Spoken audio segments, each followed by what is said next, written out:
Bahkan ada, saya coba survei di kampung-kampung, di keluarga, walaupun saya bersaudara dengan Pak Gembul, kalau saya tidak punya uang untuk kasih dia transaksional, belum tentu dia pilih saya sebagai anggota legislatif. Makanya Bung Karno dulu mengatakan bahwa ekstremisme agama itu buruk, etnosentrisme kesukuan itu buruk. Yang paling buruk di antara semuanya adalah partai politik. Itu masalahnya. Di Indonesia orang rela bayar 300 juta, 500 juta untuk nyogok jadi PNS. Lalu kita berpikir bahwa tahun 2045 kita akan berubah menjadi negara lumbung pangan dunia. Logikanya di mana? Kan agama disimpan di satu tempat, sedangkan kehidupan sehari-hari kita tidak menjalankan agama itu. Ada ikan yang busuk, maka yang pertama kali busuk itu adalah kepalanya. Jadi kalau ada sebuah negara bobrok, maka yang pertama kali disalahkan itu adalah pemerintahannya.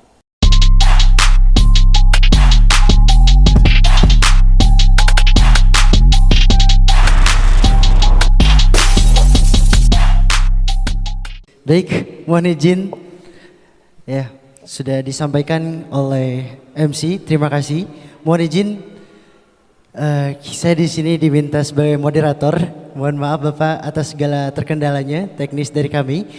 Mohon izin sebelum kita masuk ke dalam materi yang akan kita dapatkan nantinya, kita perlu mengetahui terlebih dahulu tentang CV dari moderator, maaf, dari pemateri kita. Baik, sedikit saya akan bacakan terkait profil dari pemateri kita. Yang pertama, pemateri kita adalah seorang content creator, betul Bapak? Seorang content creator yang sudah mendunia begini Bapak ya. Ya. Baik, kita sampaikan terlebih dahulu profil nama Guru Gembul. Pendidikan formal SDN Sinyar 3 Bandung tahun 1991 sampai 1997. Kemudian dilanjutkan dengan LSLTVN 37 Bandung tahun 1997 sampai dengan tahun 2000. Kemudian dilanjutkan di SMUN 16 Bandung tahun 2000 sampai dengan 2003. Dilanjutkan berkuliah di jurusan Sejarah FPIPS UPI tahun 2003 sampai 2008. Pengalaman bekerja sebagai guru sejarah dan PKN honorer 2008 sampai dengan sekarang. Kemudian sebagai konten kreator YouTube tahun 2019 sampai dengan sekarang. Baik, tanpa berlama-lama lagi, kita langsung saja panggilkan pemateri kita yang luar biasa, yaitu yang terhormat Guru Gembul. Beri tepuk tangan yang meriah.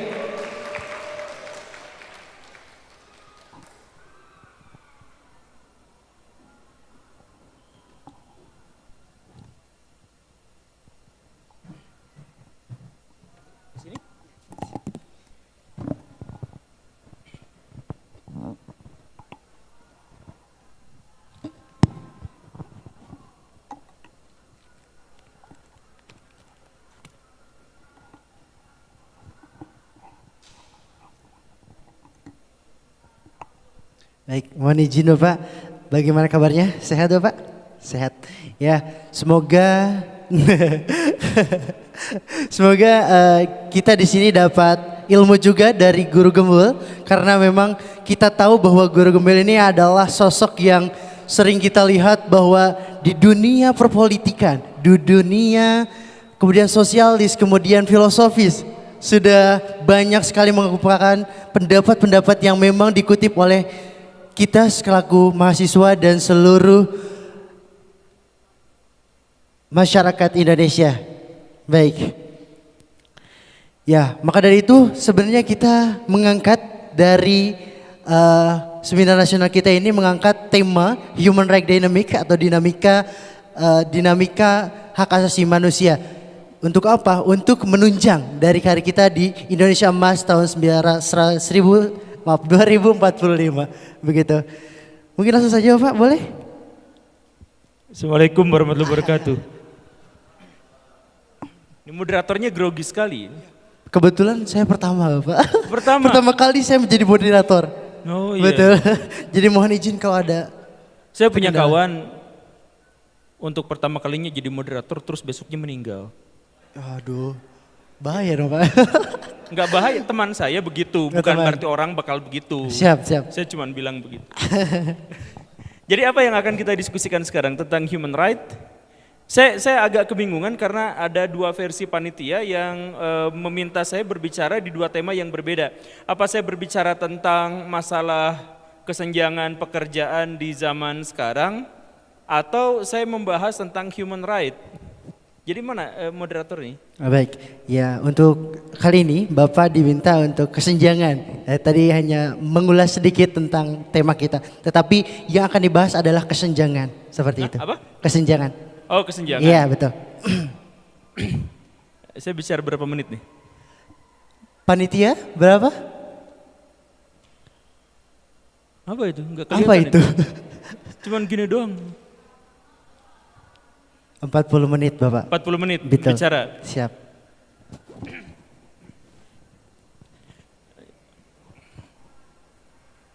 Sebentar. Punten.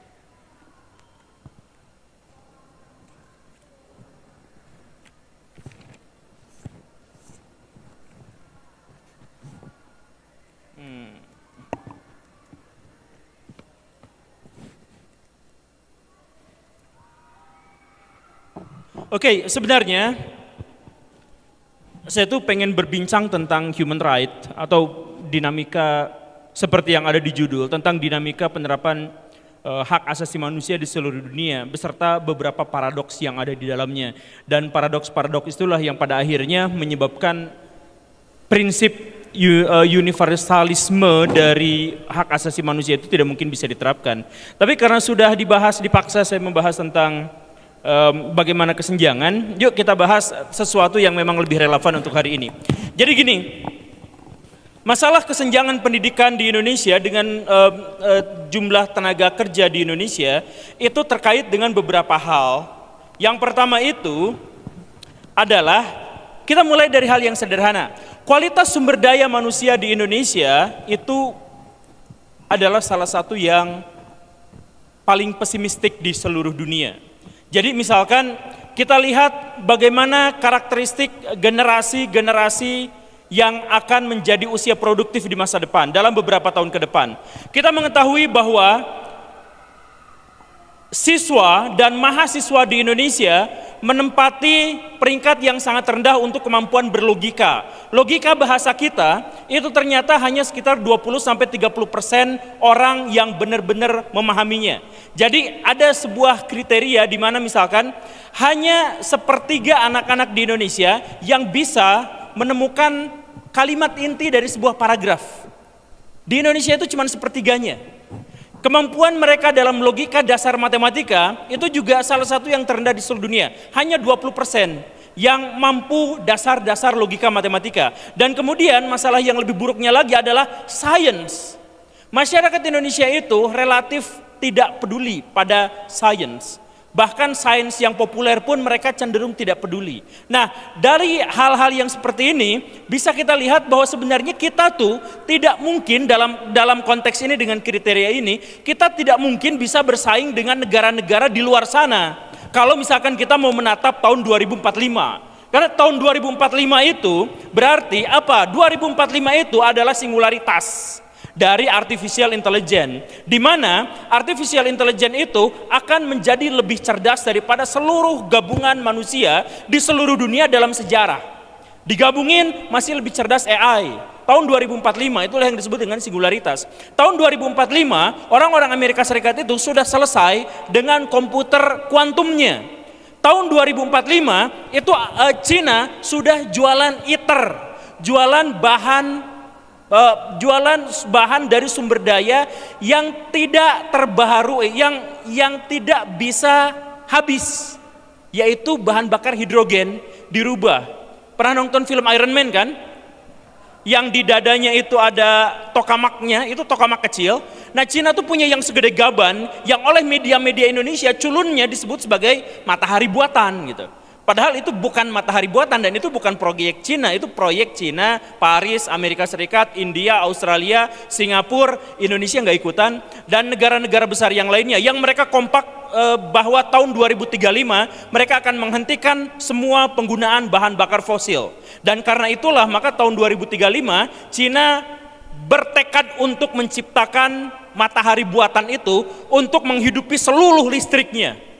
Dan itu benar-benar efisien karena mengikuti apa yang terjadi pada fusi matahari. Jadi matahari itu sudah 5 miliar tahun masih menyala. Karena efisiensi bahan bakar yang luar biasa. Nah itu ditiru oleh orang-orang Cina, India, Amerika Serikat dalam proyek ITER itu. Kita boro-boro menjadikan itu sebagai pikiran bahwa ke depan kita juga harus seperti itu. Netizen-netizen kita malah dibombardir dengan berita-berita palsu bahwa Cina mau menyaingi Tuhan dengan mendirikan matahari buatan gitu.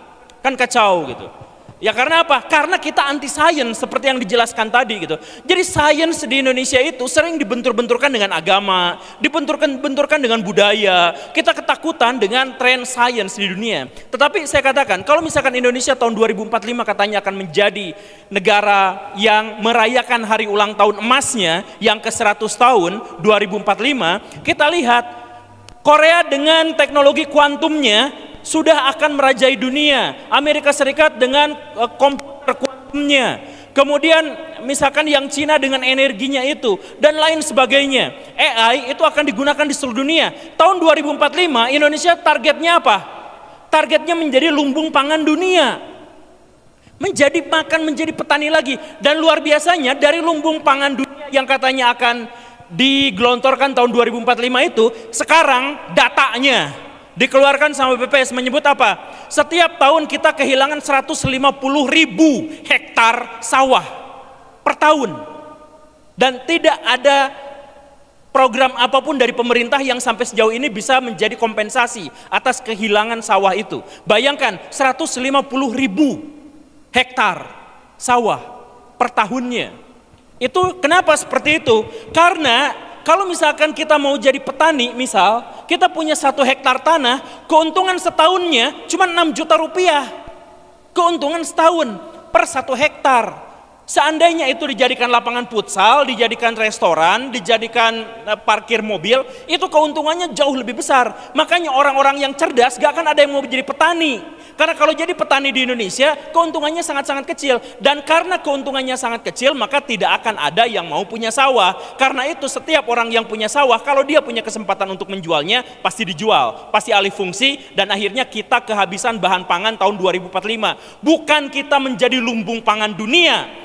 Sampai sekarang kebutuhan kita impor terhadap beras Tiongkok, beras Vietnam, beras Thailand itu terus meningkat dari tahun ke tahun karena jumlah petani semakin menyusut, jumlah sawah makin habis. Lalu kita berpikir bahwa tahun 2045 kita akan berubah menjadi negara lumbung pangan dunia. Logikanya di mana? Kan gak ada. Nah dari situ masalah berikutnya muncul. Kenapa bisa seperti itu? Karena sumber daya manusia Indonesia itu kurang. Seperti yang tadi dijelaskan, misalkan kemampuan kita dalam bernalar sedikit, kemampuan kita dalam berbicara sedikit, kemampuan dalam beretorika tidak banyak.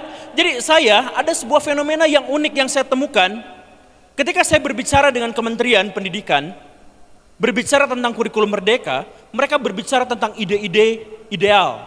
Ketika saya sampai ke bawah, saya guru honorer sampai sekarang, saya dilatih oleh dinas pendidikan gini. Ternyata yang diajarkan tentang kurikulum merdeka itu apa? Yang diajarkan itu adalah birokrasi, administrasi yang sama sekali jauh dari ide-ide yang digelontorkan oleh pemerintah. Kata pemerintah, ini kata pemerintah nih, administrasi guru itu buang aja kalau itu merusak pembelajaran di kelas. Tapi ketika saya masuk ke bawah, lebih baik bikin administrasi. Dan itu harus meninggalkan kelas tidak apa-apa. Yang penting administrasi laporannya harus disetorkan. Kan ngaco. Kenapa seperti itu? Karena tidak ada orang yang mampu menyampaikan pesan-pesan secara lugas dari atas ke bawah. Birokrasinya luar biasa, akhirnya distorsinya juga luar biasa. Nah ini terjadi di seluruh kementerian di Indonesia. Dari atas kayak gimana sampai ke bawahnya beda gitu. Akhirnya program-program pemerintah kacau. Dan kenapa program pemerintah kacau? Karena ternyata, saya mohon maaf, saya tidak sebutkan semuanya, tapi birokrat-birokrat di Indonesia itu adalah salah satu birokrat yang paling mengerikan di dunia.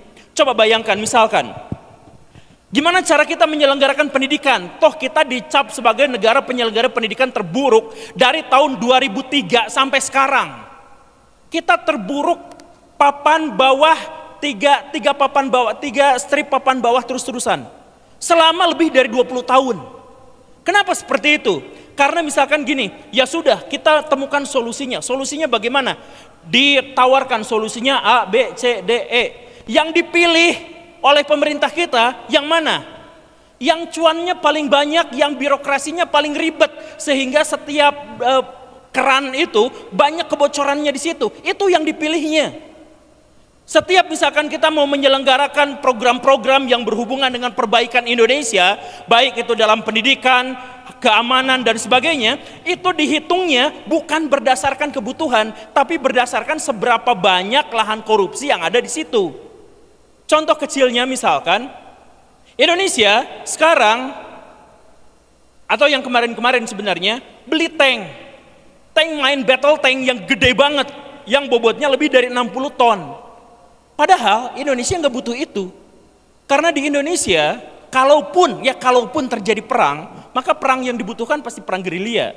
Dan kalaupun dibutuhkan, maka si tank-tank itu nggak akan bisa jalan di Indonesia. Karena apa? Karena jembatan itu nggak mengakomodasi beban untuk satu kendaraan 60 ton itu nggak mengakomodasi. Terus jalan-jalan, aspalnya itu paling 5 cm. Jadi kalau main battle tank itu lewat situ langsung jebol, jembatan langsung jebol. Tapi kita beli itu untuk apa? Ya dipajang. Jadi kalau perang beneran dijamin gak akan kepake, sekalinya dipakai itu menghancurkan diri kita sendiri. Contoh yang lain, Bandung sekarang banyak sampahnya. Gimana cara mengurai sampah itu? Dibuang ke Kabupaten Bandung. Dibuang, di situ ada tempat penyimpanan sampah sampai setinggi gunung gitu. Lalu datang investor Jepang. Sudahlah, kami punya alat untuk mengolah sampah. Cukup bayar 300 juta setiap satu, maka itu bisa mengurai sampah kota Bandung. Beli 3 biji aja, cukup sampah kota Bandung semuanya bisa kita urai. Bisa dipilah jadi pupuk, bisa dipilah jadi bahan energi dan sebagainya. Bisa, udah mau beli, tapi pas mau beli, oh jangan. Kenapa? Karena banyak mafianya. Jadi mendingan dikesanain, biar apa? Biar kota Bandung bayar 12 miliar per tahun untuk orang-orang sana. Daripada beli 900 juta rupiah untuk mengelola sampah. Kan sebenarnya solusinya udah ada, tapi karena kita itu dipenuhi oleh birokrat-birokrat yang korupsi, maka lebih banyak kita menggunakan bahan-bahan yang menghasilkan kemungkinan atau akses korupsi daripada yang biasa aja.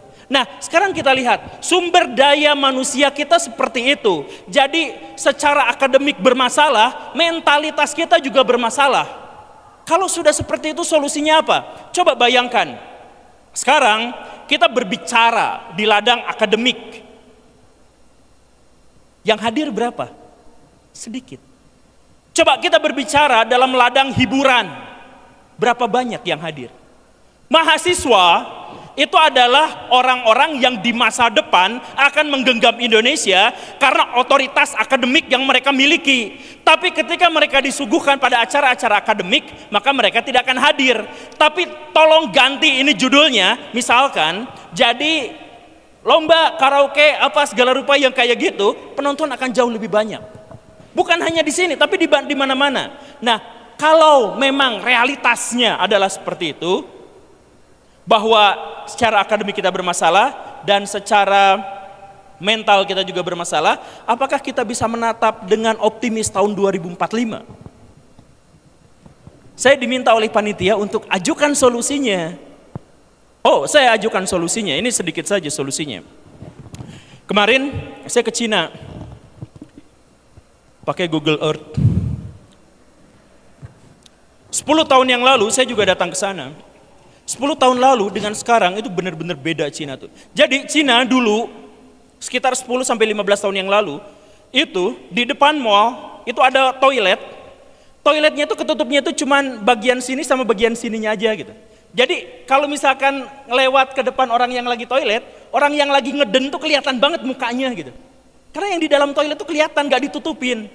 Karena joroknya luar biasa. Orang Cina tuh joroknya luar biasa. Kalau makan, utrat-atret kemana-mana gitu sih itunya teh. Terus sendawa, bener-bener tidak beradab gitu, kelihatannya. Kemudian sampah di mana-mana. Main ke Beijing itu kotor luar biasa, gelap itu langit, gara-gara polusinya habis-habisan. 15 tahun kemudian datang ke sana, bersih. Bandung tuh gak ada apa-apanya. Bandung tuh kalau misalkan saya pagi-pagi lihat Gunung Manglayang tuh hampir gak kelihatan gara-gara polusi. Tapi kalau pas main ke sana, gunung-gunung di pinggir kota itu kelihatan semuanya gara-gara udaranya sangat bersih. Terus gak ada kemacetan, gak ada juga kendaraan-kendaraan yang bau. 90% kendaraan di sana listrik, 10%-nya itu bensin. Yang 100% dari mobil di sana itu adalah mobil nasional. Kok jadi sangat bagus seperti ini hanya dalam 15 tahun? Kok bisa seperti itu? Dulunya jauh lebih buruk daripada Indonesia, sekarang pendapatan per kapitanya itu 3 kali lipat Indonesia. Dan berhubung bahwa mereka itu adalah negara yang jumlah penduduknya sekitar 5 kali lipat dari kita, maka kemakmuran mereka itu berarti 15 kali lipat daripada Indonesia, dan itu bisa mereka raih dalam 15 tahun. Karena sebelumnya pendapatan per kapita mereka itu hanya sekitar 1/3 dari Indonesia. Sekarang 3 kali lipat dalam 15 tahun. Kok bisa seperti itu? Kenapa? Kan mereka tuh jelek banget. Lebih jelek daripada orang Indonesia sekarang. Kalau misalkan di data soal pendidikan mereka lebih jelek, soal mentalitas mereka lebih jelek, korupsi mereka lebih tinggi, kemudian kebocoran anggaran dan sebagainya mereka masih lebih tinggi, kerusakan lingkungan di sana parah, sumber daya alam mereka habis-habisan. Jauh lebih jelek daripada Indonesia, tapi 15 tahun kemudian jauh lebih baik daripada Indonesia. 15 kali lipat lebih makmur daripada Indonesia. Kenapa bisa seperti itu? Karena mereka menganut Konfusianisme. Jadi mereka itu kalau beragama gak munafik. Beda sama negara kita. Kalau negara kita itu, kita teriak-teriak tegakkan syariat Islam, halal haram dan sebagainya. Tapi kita sangat mencintai korupsi. Bahkan ketika kita hujat habis-habisan koruptor, pas ke Indomaret kita bayar 2.000 ke preman, nyogok agar kita tidak diapa-apain. Itulah kita gitu. Jadi kita tuh gak ada amar ma'ruf nahi mungkarnya, kecuali setiap seminggu sekali ada ustadz di masjid yang ceramah Jumatan.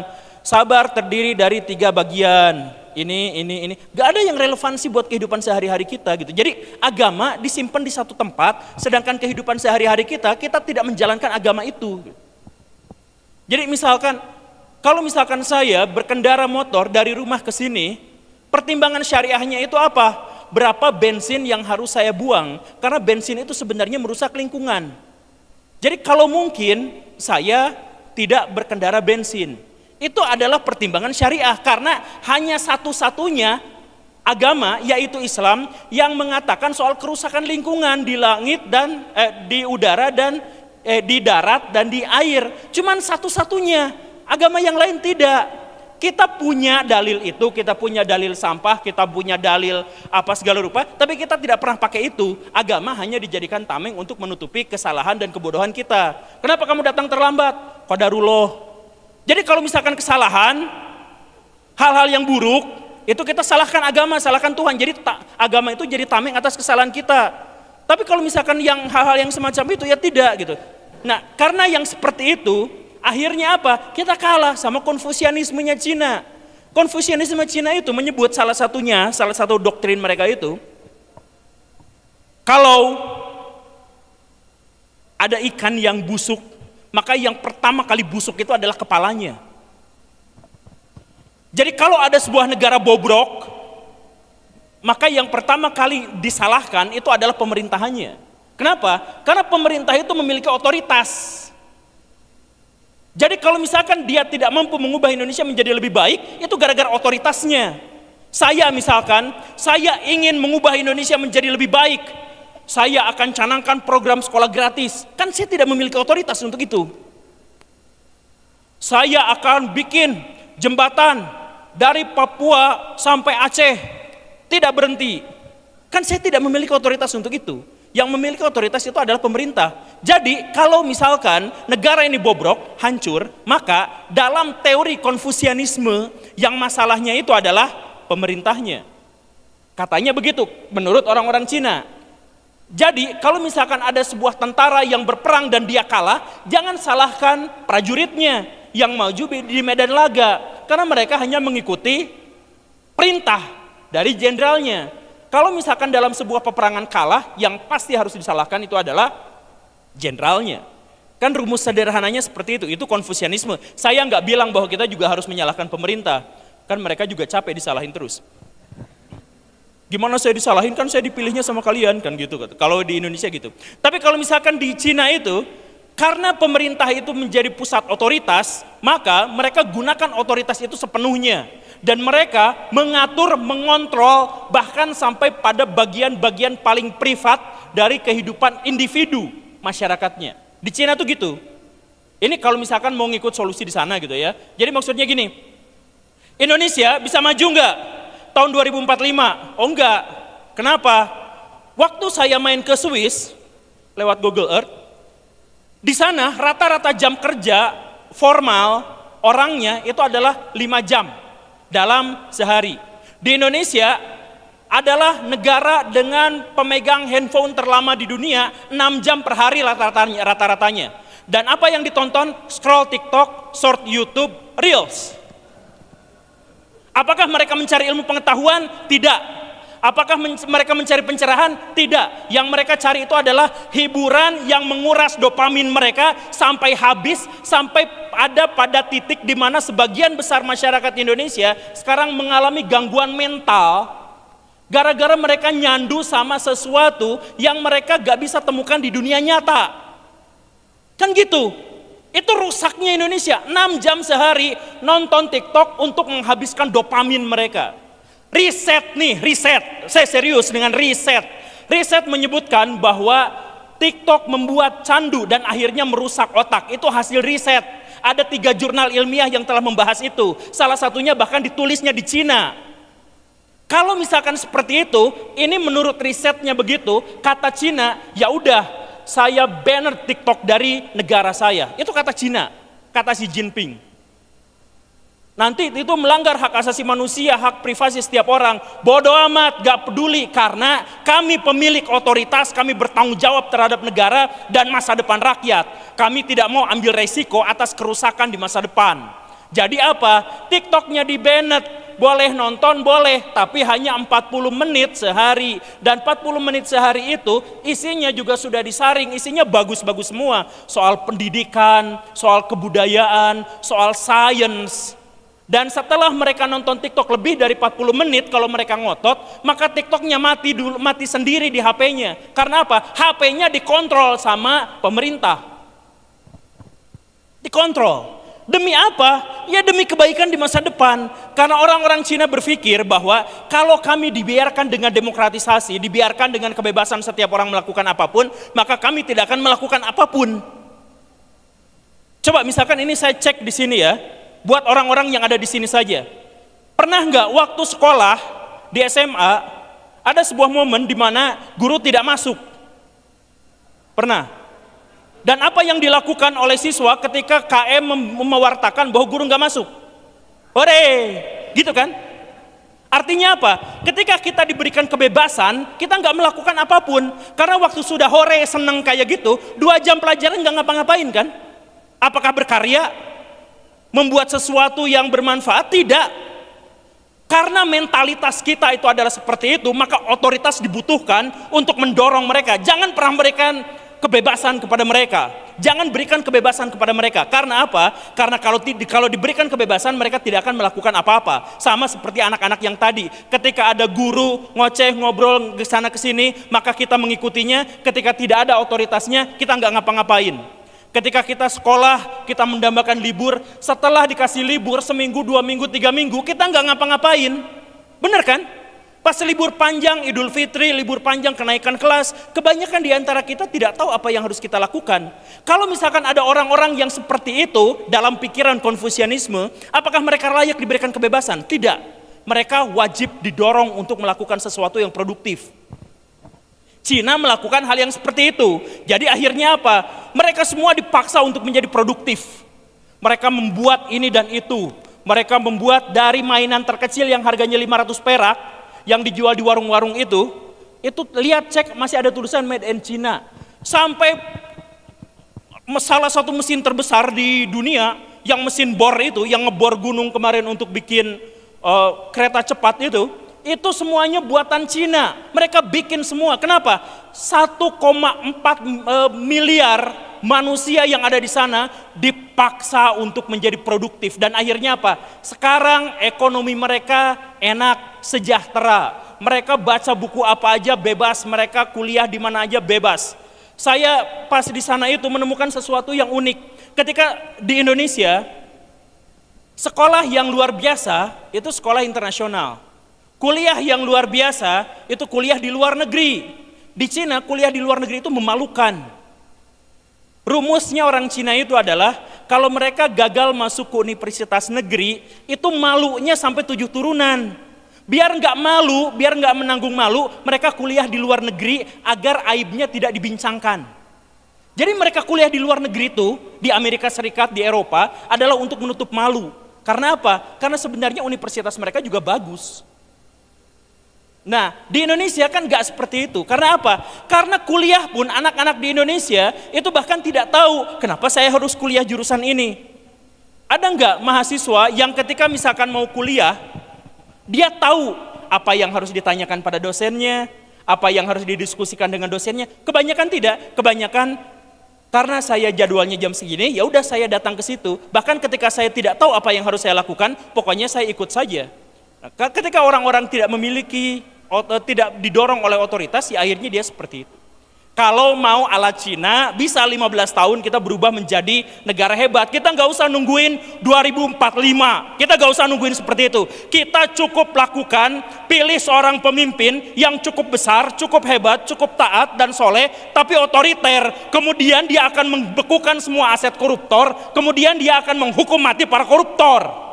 Kita cukup orang-orang yang seperti itu. Kalau sudah seperti itu, 15 tahun kemudian gak usah nunggu 2045. Kita akan menjadi negara yang merayakan kemerdekaan sebagai hari raya emas. Belum selesai. Tapi kalau misalkan kita tidak bisa menjadi seperti itu, lalu apa yang kita lakukan? Kita terhambat oleh hak asasi manusia. Nanti kalau misalkan ini kita terhambat nanti kita berantem sama Hotman Paris Hutapea dalam kasus hukum yang begini dan begitu. Nanti kita harus disandra sama polisi yang tidak ngerti SOP dan lain sebagainya. Atau gimana, apa yang harus kita lakukan kalau memang negaranya dalam konteks seperti ini? Sekali lagi, saya tidak mendorong orang untuk ngikutin apa yang dilakukan Cina, karena setiap negara tentu saja memiliki masalah sendiri dan solusi sendiri. Tapi kalaupun memang harus ditanyakan, salah satu cara yang paling mungkin adalah ubah mindset per orang. Cukup yang ada di sini aja, tuh yang mahasiswa-mahasiswa aja, cukup yang ada di sini aja. Ada pertanyaan besar di Indonesia sekarang. Data BPS kemarin dikeluarkan menyebutkan tahun 2001 sampai 2022, Gen Z yang nganggur itu 10 juta orang. Dari 75 juta Gen Z di Indonesia usia produktif, 10 juta diantaranya nggak sekolah, nggak kuliah, nggak vokasi, nggak ngapa-ngapain. Ngegabut guling-guling seharian di depan TikTok 6 jam sehari. Terus bangun tidur, makan, minum, tidur, bangun lagi, istirahat, nonton, ya kelakuannya seperti itu. 10 juta di Indonesia yang kayak gitu. Itu datanya. Terus ditanya, kenapa seperti ini? Kenapa banyak yang menganggur? Lalu salahin pemerintah. Ya karena gini gitu. Karena kita susah untuk dapat lapangan pekerjaan dan sebagainya. Ternyata dunia sekarang itu adalah zaman disrupsi. Zaman disrupsi itu adalah zaman di mana orang-orang yang bekerja bisa kehilangan lapangan pekerjaannya besok. Dan zaman orang-orang yang tidak memiliki pekerjaan sama sekali bisa menghasilkan miliaran rupiah dalam waktu sehari besok. Itu zaman disrupsi. Zaman disrupsi itu adalah zaman di mana setiap informasi-informasi yang kita terima dari siapapun bisa tidak relevan dan berlaku pada esok harinya. Contohnya begini. Di zaman sekarang, mahasiswa-mahasiswa di Indonesia yang ekonomi, yang perbankan didorong untuk menjadi teller, menjadi administrasi dan sebagainya. Lulus dari kampus, profesi itu sudah tidak berlaku lagi karena diganti sama otomasi. Jadi teller tidak dibutuhkan lagi zaman sekarang. Nah itu contohnya. Jadi ngapain saya kuliah 5 tahun kalau di masa depan saya nggak kepake? Itulah zaman disrupsi. Sekarang, ini HP terbaru saya. Besok muncul HP terbaru yang lebih bagus. Waduh saya nyesel. Saya jual, saya pengen beli yang itu lagi. Muncul besoknya lagi HP yang baru lagi. Itu zaman disrupsi, zaman di mana nilai-nilai yang sekarang ada bisa tercerabut esok harinya. Orang tua ngajarin gini, besoknya udah nggak kepake. Saya guru, waktu saya kuliah, saya diajarin kurikulum cara bikin administrasi gini. Ketika lulus kurikulum ganti, gak ada yang kepake sama sekali.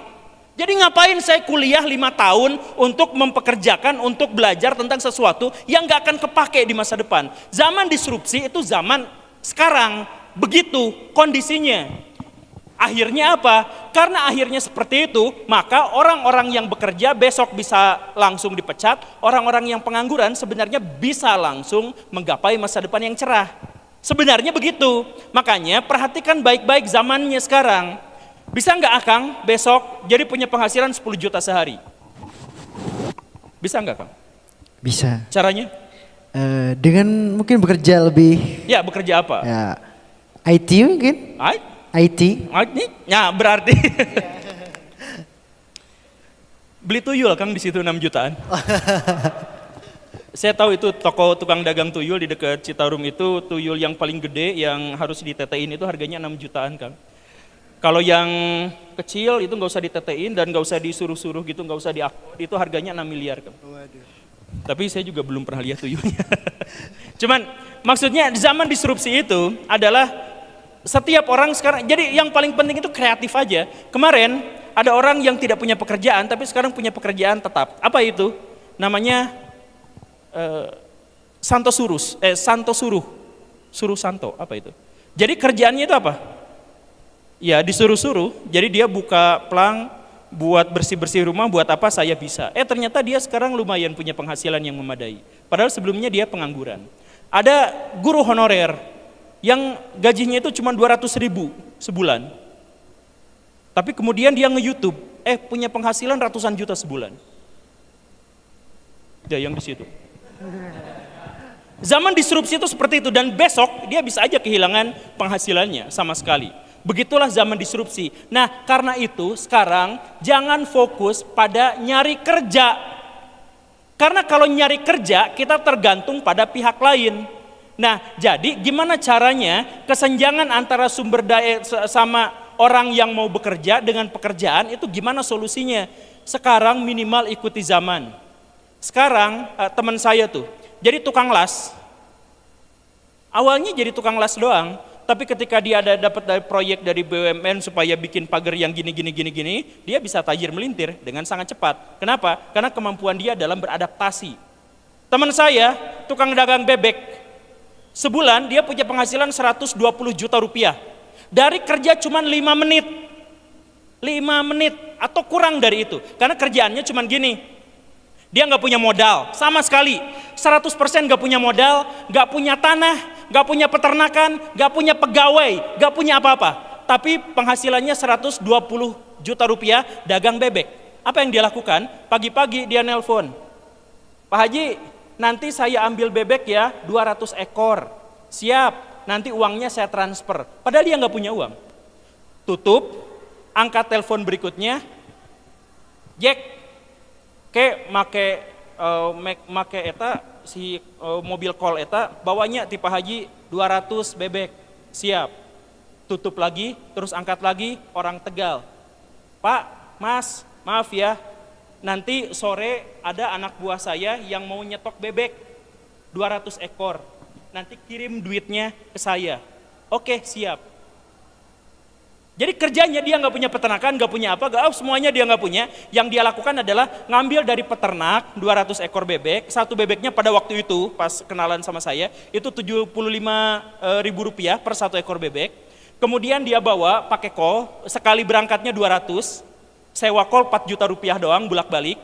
Kemudian dia sampaikan ke penjual bebek yang ada di Tegal itu, dia jual satunya 120.000 per bebek. Jadi keuntungannya berapa itu? Dari 75 jadi 450.000 per satu ekor bebek. Kali 200. Cuman dipotong 4 juta rupiah untuk bayar sewa mobil dan sewa sopir. Dia kerjanya cuma nelpon 5 menit sehari pagi-pagi itu. Terus nanti dia ditransfer dari tukang bebeknya, dari orang yang nerima bebek, sama dia transfer lagi ke orang yang ternak bebek. Udah selesai, dia nggak ngapa-ngapain. Penghasilannya dalam sebulan dia ngirim antara 10 sampai 12 kali pengiriman bebek. Jadi keuntungan dia sekitar 120 juta rupiah sebulan. Kerja cuma 5 menit. Apakah pekerjaan tukang bebek itu harus kuliah 5 tahun? Tidak usah. Tapi dia bisa melakukannya. Karena apa? Zaman disrupsi. Zaman dimana kalau kita kreatif sedikit menemukan titik poin, maka kita akan mendapatkan penghasilan. Jadi rumusnya sekarang kalau menganggur sama dengan sebenarnya gagal untuk menemukan, gagal untuk beradaptasi terhadap zaman. Jadi bukan gara-gara dia orang kecil nggak kuliah, bukan gara-gara apa, tapi gara-gara dia gagal menemukan sebuah momen di mana dia bisa mendapatkan penghasilan yang jauh lebih besar. Itu saja. Jadi mulai sekarang pikirkan dengan sekreatif mungkin aja. Teman saya kemarin pengangguran, tapi sekarang dia dapat job. Job apa? Streamer TikTok untuk jualan baju. Dia nggak punya produk, nggak punya apa, dia cuma streaming sejam berapa gitu, jualin ini, udah dia dapat duit banyak. Zaman sekarang tuh banyak yang kayak gitu. Jadi kalau misalkan ditanya soal adanya kesenjangan antara tenaga kerja dengan sedikitnya lapangan pekerjaan, zaman disrupsi itu semuanya tidak relevan karena setiap orang bisa mendapatkan penghasilan yang sangat besar. Sebaliknya, setiap orang bisa tidak memiliki penghasilan apapun dan itu semuanya tidak terkait dengan pendidikan, tidak terkait dengan pengalaman, tapi terkait dengan keterampilan dia dalam beradaptasi terhadap zaman penuh disrupsi. Ayo kita diskusi. Assalamualaikum warahmatullahi wabarakatuh. Waalaikumsalam warahmatullahi wabarakatuh. Luar biasa sekali. Nah itu beberapa yang sudah disampaikan, ya cukup menarik lagi ya. Saya juga baru baca nih terkait tadi yang sistem dari Cina itu tentang Konfusianisme ya. Ya itu menarik sekali karena di dalam Konfusianisme itu ada 5 materi yang berkaitan dengan tadi yang sudah dijelaskan. Yang pertama itu ada Ren, yang kedua itu Li, yang ketiga itu Yi, yang keempat itu Zi, dan kelima itu Shin. Ya, Ren itu kemanusiaan. Ya, betul sekali bahwa memang kita itu adalah Indonesia. Indonesia itu adalah negara dengan mayoritas penduduk yang banyak sekali gitu kan. Tetapi dalam sistem ataupun dalam hak asasi manusia kita selalu menggembor-gemborkan, tetapi dalam pelaksanaannya tidak sesuai dengan demikian adanya gitu. Kemudian yang kedua ada Ren, yang kedua itu ada Li, yaitu kesopanan. Sebenarnya Konfusianisme ini sudah ada dalam kalau kita bilang agama, mungkin agama Islam sudah ada di dalamnya, tetapi dalam pelaksanaannya mungkin kurang begitu. Nah, dalam kesopanan dalam Li ini dijelaskan bahwa tata krama itu harus dipegang teguh oleh warga negara ataupun oleh setiap individu yang ada di dalamnya. Ketika memang tata krama itu diterapkan, tidak mungkin adanya kesenjangan ataupun mungkin lebih anarkisme yang terjadi di masyarakat seperti itu. Kemudian yang ketiga ada Yi, yaitu kebenaran, bahwa memang mungkin tadi masyarakat Cina itu mengadakan ataupun berpegang teguh bahwa kebenaran itu harus ditegakkan tanpa adanya kong kali kong ataupun tanpa adanya politik-politik yang berjalan di belakangnya seperti itu. Kemudian ada Z, yaitu kebijaksanaan, bahwa memang setiap kebijaksanaan itu harus dipegang teguh oleh para pemilik otoritas seperti itu. Kemudian yang terakhir yaitu Sin atau kejujuran. atau semisal kita kalau dalam Islam itu amanah gitu kan, sifat yang salah satu sifat yang dimiliki oleh Rasul juga ya kan. Jadi kejujuran ini harus ya. Ya, kejujuran itu haruslah diterapkan dalam negara yang memang mempunyai mayoritas penduduk yang banyak. Kemudian kejujuran juga dalam sistem pemerintahan kita harus ditegakkan dengan baik, seperti itu mungkin ya. Baik, rekan-rekan sekalian, tibalah kita dalam sesi diskusi. Silakan teman-teman yang mau bertanya dipersilakan untuk mengangkat tangan. Dan mohon izin untuk panitia untuk memberikan mikrofonnya.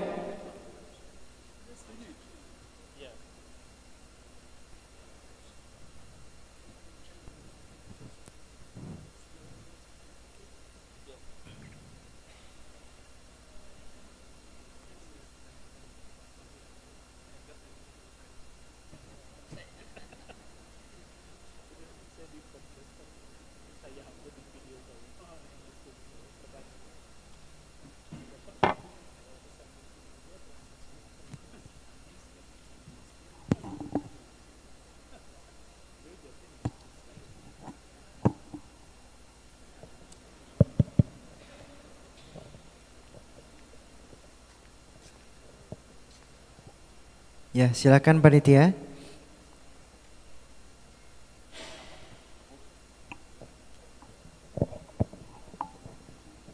Cek. Baik, bismillahirrahmanirrahim. Assalamualaikum warahmatullahi wabarakatuh. Salam takzim, salam cinta atas nama perjuangan. Izin memperkenalkan diri, saya Ardi Baskara Yuda dari Fakultas Hukum Uninus. Baik, saya ingin bertanya kepada Bapak Hasbullah.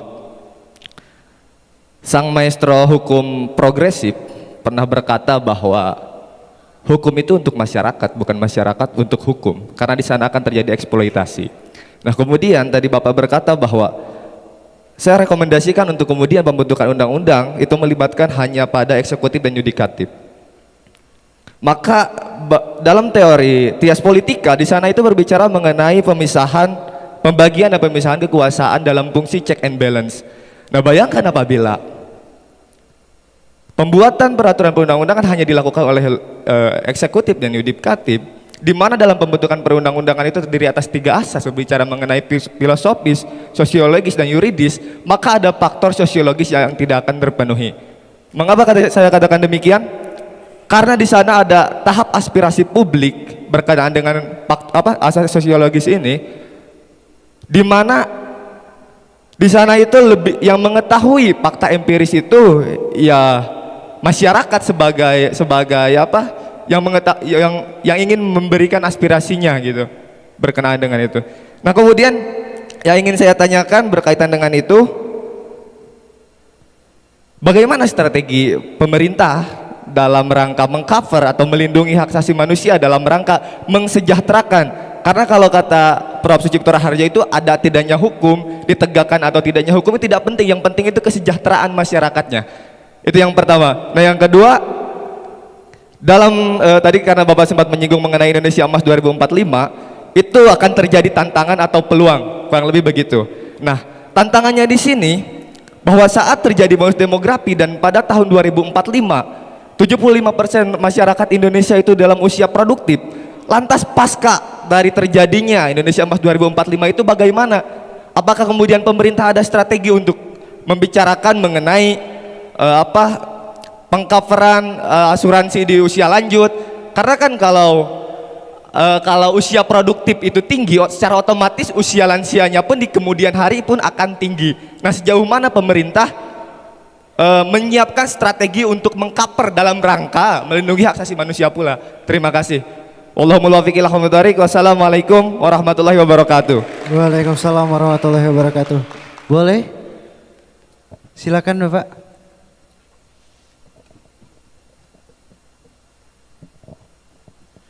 Terima kasih moderator. Bismillahirrahmanirrahim. Assalamualaikum warahmatullahi wabarakatuh. Saya mewakili baik sebagai mahasiswa maupun sebagai dosen. Karena status saya dosen plus mahasiswa, begitu Bapak Guru Gembul sama Bapak Hasbullah. Perkenalkan, nama saya Gunawan. Assalamualaikum warahmatullahi wabarakatuh. Ini untuk Bapak Guru Gembul ya.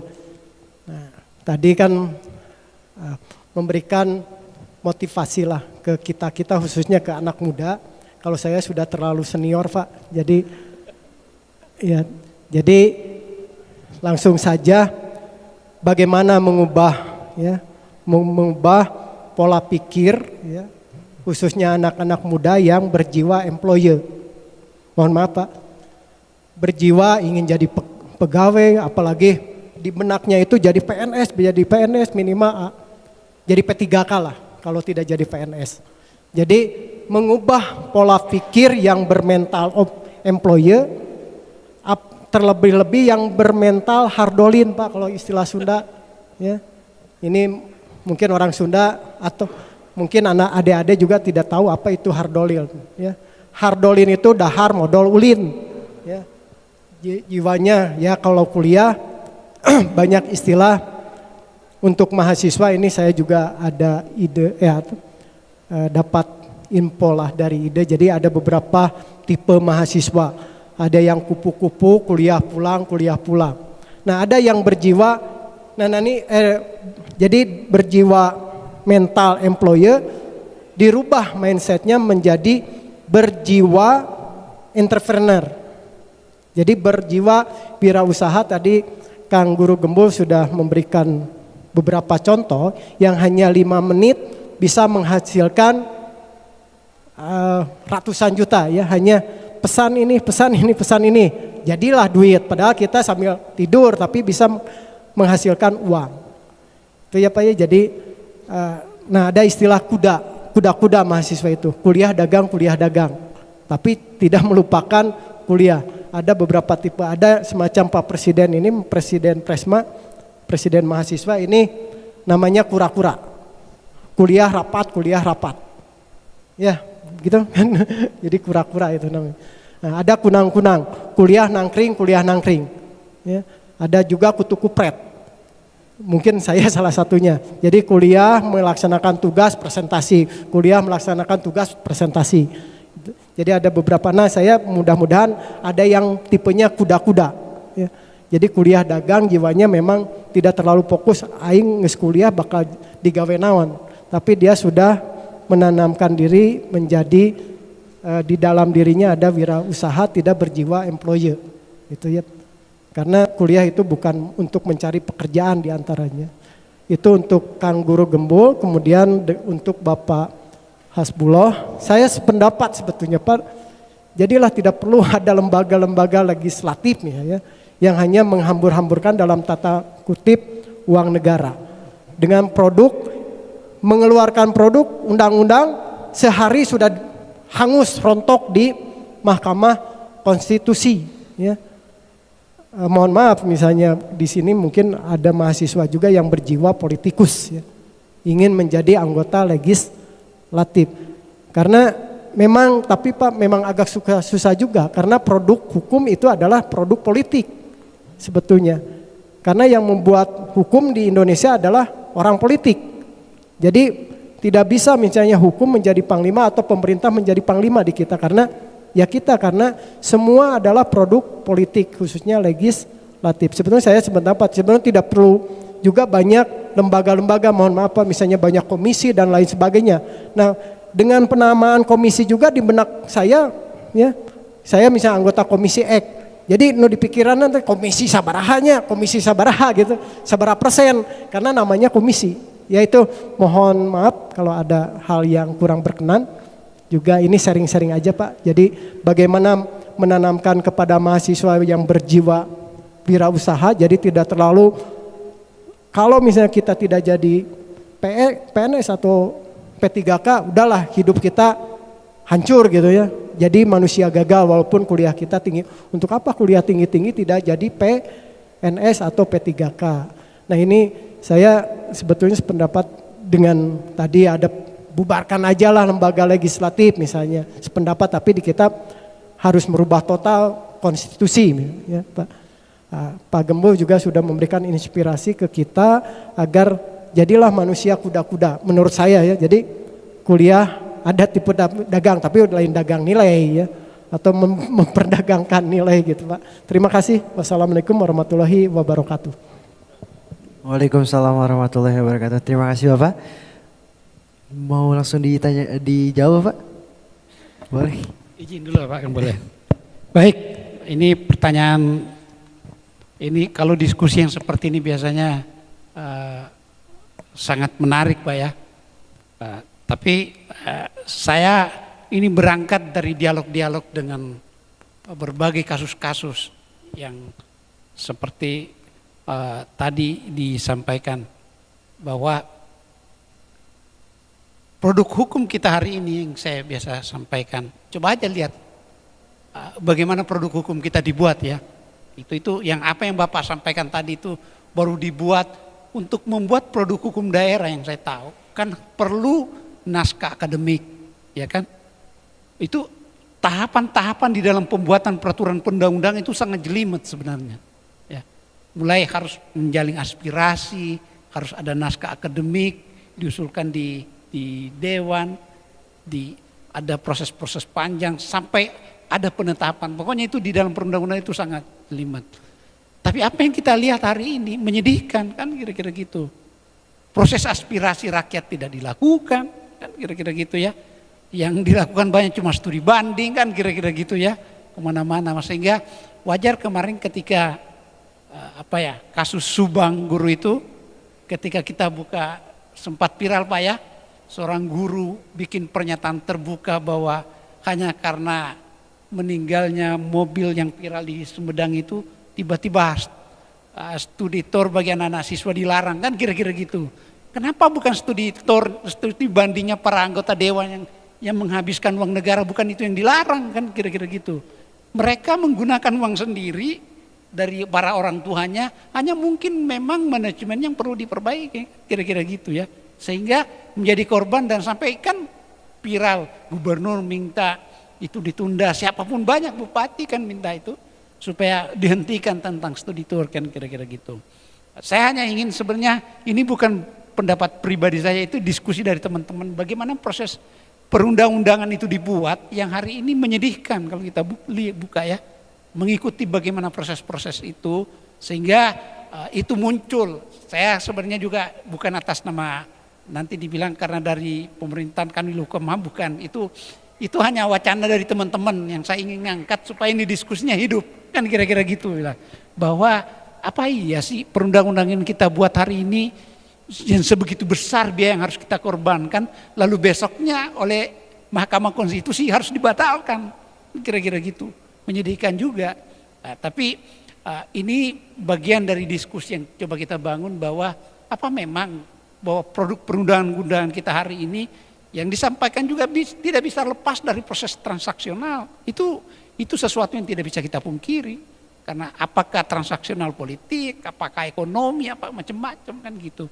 Nah, cuma yang kita menginginkan bahwa produk undang-undang itu dibuat idealnya memang itu adalah kebutuhan masyarakat kan kira-kira gitu. Nah, ketika menerjemahkan ini menjadi kebutuhan masyarakat, siapa yang harus menerjemahkan itu? Kan itu yang menjadi pertanyaan hari ini. Apakah anggota dewan yang terhormat? Ya kan? Bahwa dialah aspirasi rakyat yang kita tunjuk hari ini. Apakah juga bisa pemerintah? Karena pemerintah mempunyai resource yang sudah teruji. Ya kan?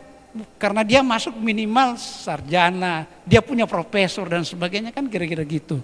Nah, kalau hanya di legislatif, hari ini mohon maaf, orang yang punya kekuatan uang, finansial itu rata-rata bisa menjadi anggota dewan, ya kan? Nah, sehingga mungkin kegetiran kaum intelektual hari ini, coba adik-adik lihat ketika mau pemilu, berapa banyak kampus menyuarakan tentang bagaimana kaum cendekiawan merasa terpanggil untuk menyelamatkan bangsa ini, ya kan? Dari sistem politik yang ada. Tapi kan hari ini rakyat tidak butuh itu rupanya. Yang dibutuhkan rakyat hari ini adalah bagaimana saya bisa makan. Siapa yang memberi saya uang, itu yang saya akan pilih.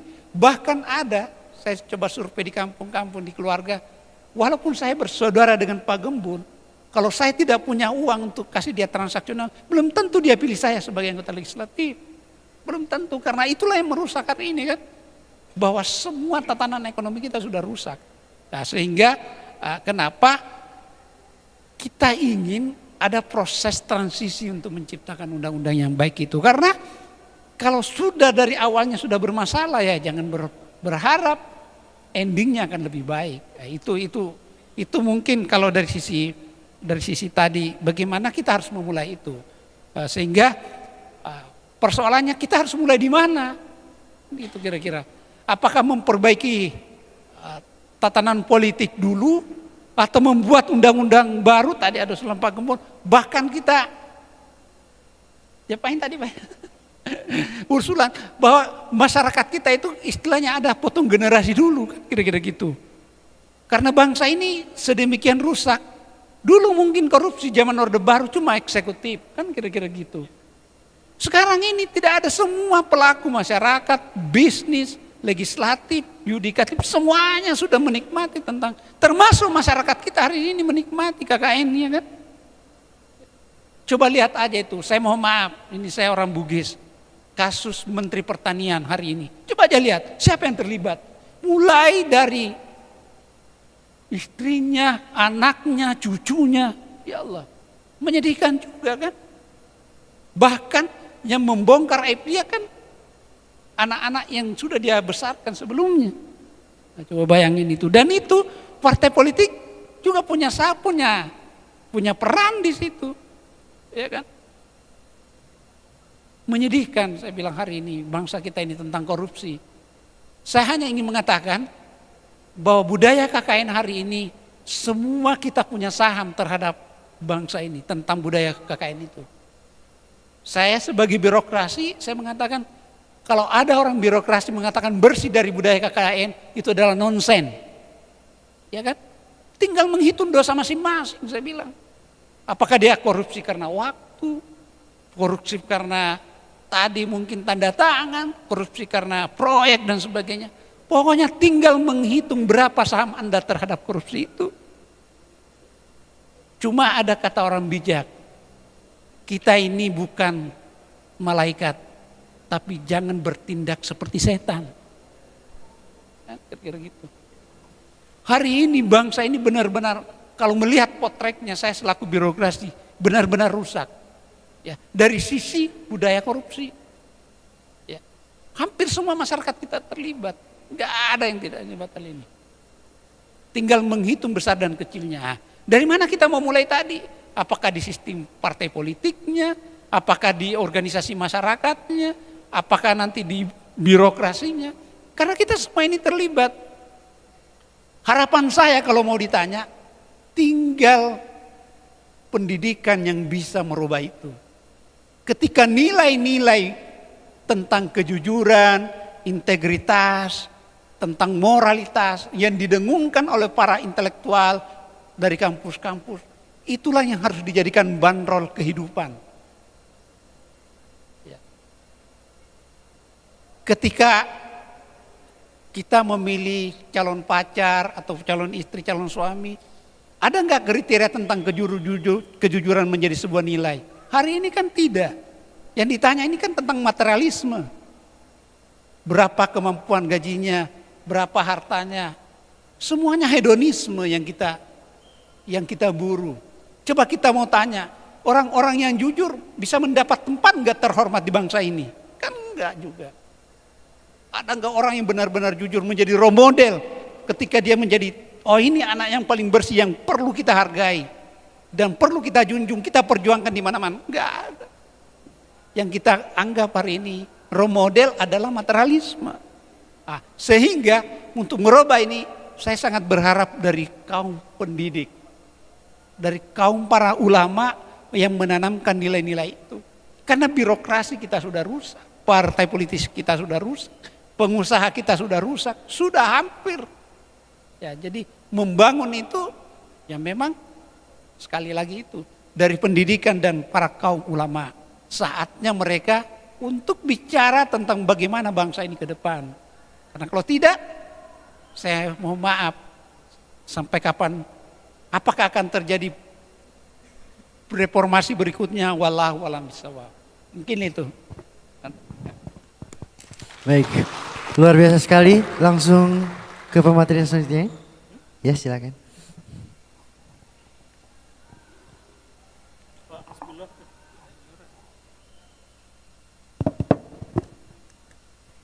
Cek.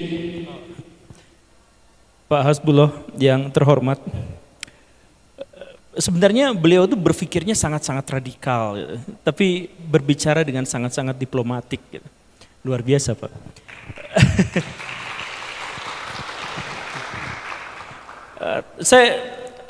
Saya mohon maaf untuk pindah jalur sedikit, karena saya benar-benar gatal dengan pertanyaan tadi itu terkait dengan trias politika. Kenapa nanti kalau misalkan seperti ide Bapak tadi itu bahwa eksekutif sajalah dan yudikatif sajalah yang membuat peraturan tanpa legislatif lalu bertentangan dengan trias politika, kurang lebih kan seperti itu. Saya setuju sepenuhnya dengan pernyataan Pak Hasbullah. Maksudnya kenapa kita juga harus mensakralkan trias politika? Kan jadi yang paling penting tentu saja adalah kebutuhan masyarakat, baru setelah itu kita buat dimensi-dimensi besar, prinsip-prinsip besar yang berhubungan dengan politik kita. Jadi sebenarnya saya adalah salah satu orang yang tidak percaya dengan demokrasi, baik di Indonesia maupun di seluruh dunia. Semisal contohnya seperti inilah. Sebenarnya setiap partai politik itu setiap hari melaporkan bahwa mereka itu melanggar demokrasi. Mereka melaporkan dengan sangat terbuka dan terang-terangan.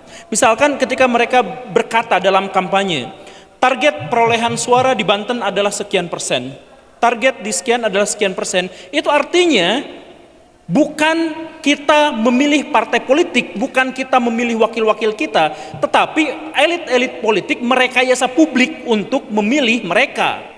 Kan begitu, makanya ada mesin politik. Mesin politik itu kerjanya apa? Merekayasa publik untuk memilih calon-calon mereka. Jadi dalam konteks ini tidak pernah ada yang namanya pemimpin dipilih oleh rakyat. Gak pernah ada. Saya gak pernah ketemu sama Pak Prabowo dan tidak mengenalnya secara pribadi. Dan karena itu saya tidak mungkin bisa mengenal beliau. Dari mana saya mengenal beliau? Saya mengenal beliau dari musuh-musuhnya yang memberitakan kejelekannya dan dari para pendukungnya yang memberitakan tentang kebaikan-kebaikannya. Jadi kalau misalkan seperti itu, bisakah saya memilihnya secara objektif? Kan tidak mungkin. Dan ketika saya seperti itu, maka 280 juta rakyat Indonesia juga merasakan hal yang sama. Lalu ketika saya memilih Pak Prabowo, apa alasannya? Karena saya didesak oleh sistem di mana mereka hanya memperkenankan 3 calon saja untuk diangkat. Kan begitu. Jadi dalam konteks ini, di manakah demokrasi yang ada itu? Tidak ada. Yang ada itu adalah elit-elit memilih merekayasa publik dengan mesin-mesin politik mereka untuk memilih calon-calon mereka. Nah, kenapa dicalonkan? Kita juga tidak pernah tahu. Saya berbincang dengan Pak Fahri Hamzah, saya berbincang dengan politisi-politisi besar. Dalam demokrasi di Indonesia tidak pernah ada pemilihan umum, yang ada itu adalah lobbying umum. Jadi kan dalam demokrasi itu pengambilan keputusan itu diambil dari musyawarah, dari aklamasi, dari voting, dan dari lobbying. 3 diantaranya kita kenal, kita tahu, kita lakukan, tapi 1 diantaranya lobbying tidak pernah kita ketahui. Dari mana ceritanya Nasdem mencalonkan Anies? Transaksi di belakangnya tidak pernah kita ketahui, seperti yang dijelaskan oleh Pak Hasbullah tadi itu, tidak pernah dipublikasikan apa sesungguhnya transaksi di situ. Ketika misalkan sebuah undang-undang diajukan misalkan kepada pemerintah, itu juga tidak pernah kita ketahui latarnya apa.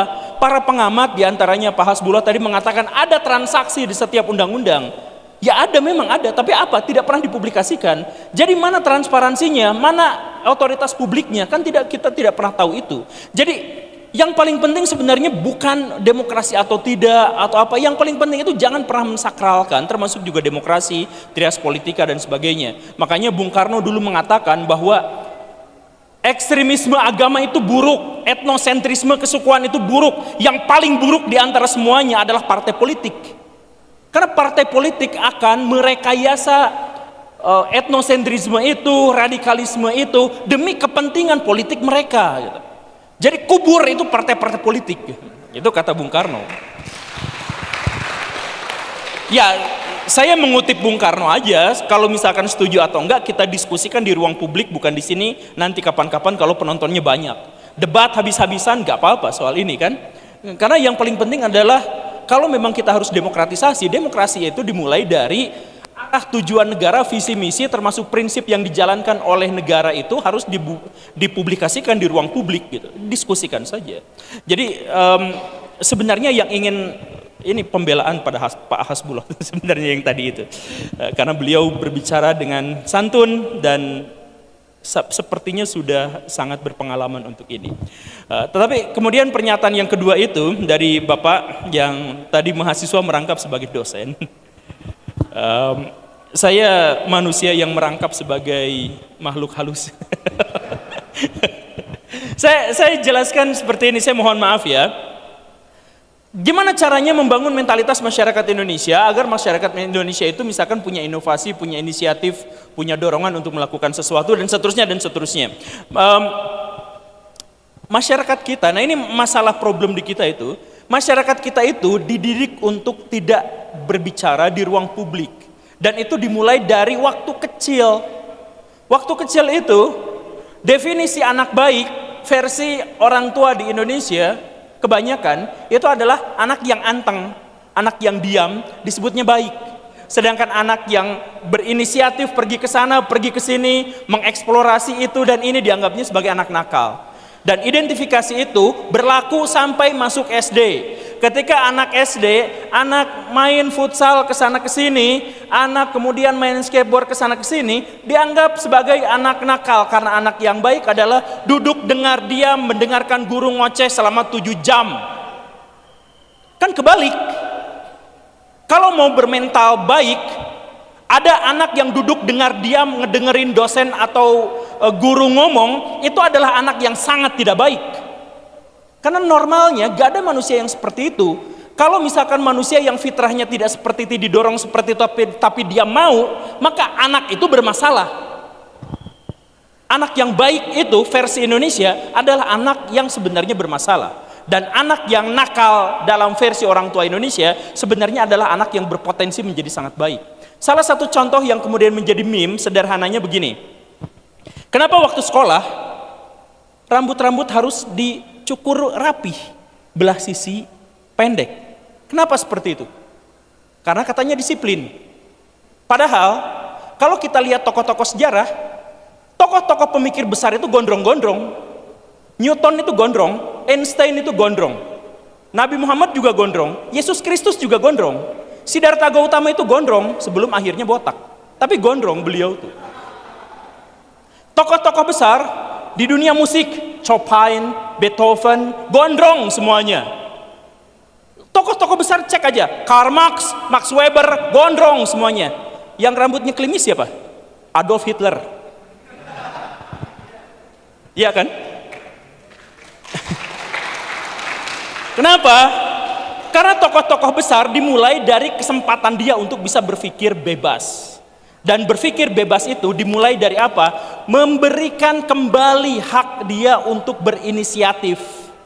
Nah karena itu masyarakat Indonesia, tapi sebentar, kenapa barusan ada yang bisa ngacu nggak? Kenapa saya barusan ditepuk tanganin? Ada yang tahu kenapa barusan tepuk tangan? Sepakat gondrong. Saya mah gondrong iya Pak. Dan bagian yang lain. Kenapa tadi saya ditepuk tanganin? Salah satu alasan yang paling mungkin itu adalah karena ucapan saya itu mewakili pikiran dari orang-orang yang tadi tepuk tangan. Karena diwakili makanya tepuk tangan. Kan kurang lebih seperti itu. Kenapa harus diwakili? Karena tidak memiliki kesempatan dan kemampuan dan keinginan dan harapan, atau karena tidak memiliki akses lebih tepatnya untuk berbicara di depan panggung, sehingga beliau wajib untuk menyampaikan pikirannya kepada pihak lain, diwakilkan, barulah dianya tepuk tangan. Jadi sebenarnya masalah utamanya adalah Akang tidak memiliki akses untuk berbicara di ruang publik. Kenapa seperti itu? Ya karena harus ada sopan santun, harus ada protokol, harus ada hal yang semacam itu. Ketika tadi panitia minta moderator, ada yang mau nanya? Ada, ngacung. Nunggu dulu akang tuh, nungguin dikasih mic. Padahal saya yakin kemampuan akang berbicara lantang cukup bisa didengar oleh segelintir orang yang ada di sini. Tapi akang harus nunggu mic, karena apa? Nunggu protokol. Kenapa harus nunggu protokol? Karena kita diatur. Dan karena kita diatur, akhirnya batasan-batasan kita dalam berinovasi akhirnya menjadi terlalu besar. Nah, itulah akhirnya yang membuat mental kita, mental yang tidak berani keluar dari kotak. Mental yang akhirnya kita tuh kalau misalkan, kenapa harus ngelamar kerja?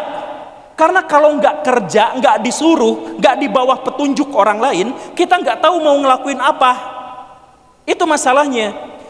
Di Indonesia orang rela bayar 300 juta, 500 juta untuk nyogok jadi PNS. Kenapa? Karena mereka tidak tahu apa yang harus mereka lakukan ketika mereka tidak ada dalam petunjuk orang lain.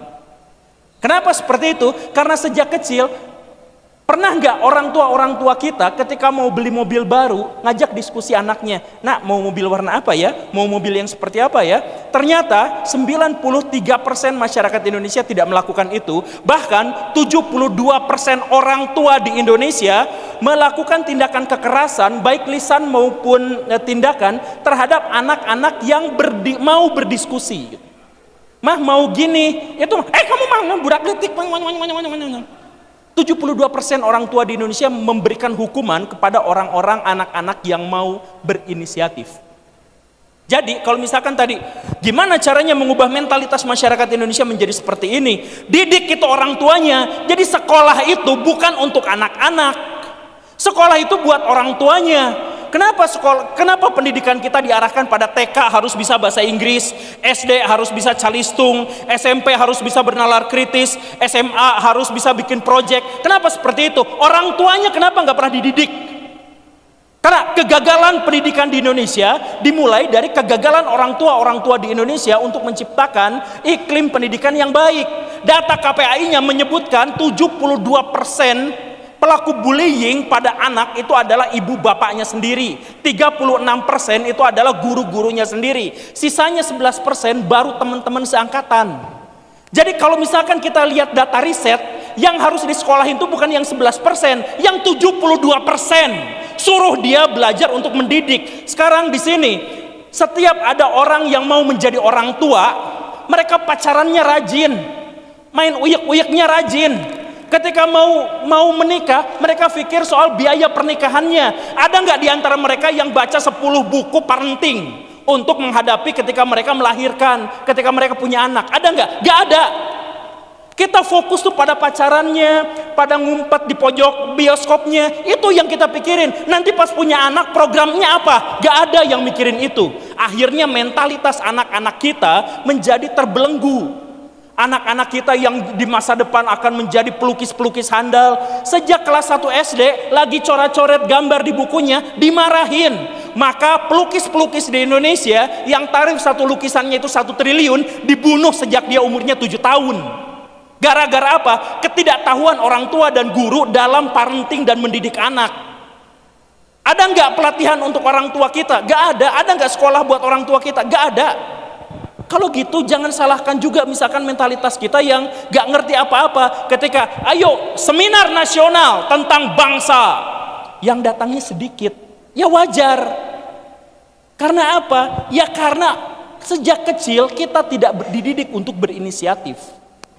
Bahkan sebagian besar di antara kita tidak mau duduk di barisan paling depan karena takut, karena grogi, dan tidak berani untuk menyampaikan pendapat. Di sini ketika tadi moderator berbicara, ada yang mau ditanyakan, yang sebenarnya punya pertanyaan tuh banyak.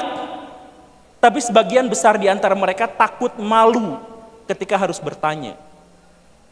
Makanya ketika ada orang yang menyampaikan aspirasinya, tepuk tangan, itu mewakili karena saya gak bisa ngomong. Kamulah yang ngomong. Akhirnya saya, kenapa gak tepuk tangan untuk dirinya sendiri? Karena dia berani berbicara, lantang menyampaikan gagasan dan idenya. Kenapa tidak seperti itu? Ya dong. Dengan nggak ada resikonya sama sekali. Jadi gini nih ya, sebentar. Saya mohon maaf berbicara sedikit lagi lebih panjang. Kalau saya main judi online, misal, resikonya jauh lebih besar daripada kemungkinan atas keuntungannya. Iya kan? Tapi banyak yang orang melakukannya. Tapi sebaliknya, berbicara di ruang publik, sekarang ada yang mau ditanyakan misalkan, kemudian ngacung saya nanya apa aja. Misalkan pertanyaannya adalah, Pak, apa yang harus saya tanyakan? Misalkan pertanyaannya gitu. Kan gak akan ada resikonya. Kalau bertanya gitu, kaki itu gak akan patah, sumpah. Kaki gak akan patah gara-gara pertanyaan itu. Gak akan ada leher kecangklak, itu gak ada. Gak ada yang tiba-tiba setelah mengajukan pertanyaan itu jadi impoten gitu, gak ada. Tapi bahkan tanpa resiko pun kita tuh takut untuk bertanya.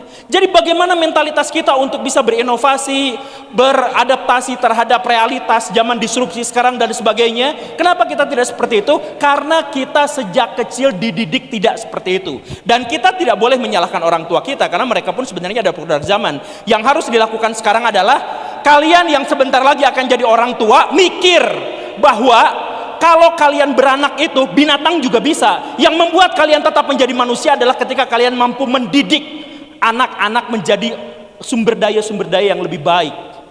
Itu fokusnya tuh, tolong ingatkan di situ. Nanti kalau punya anak, jangan baca tentang bagaimana trik untuk gini gitu, bukan. Tapi nanti anak usia 1 tahun pendidikan apa, usia 2 tahun kayak gimana, 3 tahun kayak gimana, biar nanti di masa depan ketika pun kita gagal menjadi orang besar, anak-anak kita lah yang akan menjadi pemimpin-pemimpin paling ideal yang dibutuhkan oleh masyarakat. Terima kasih.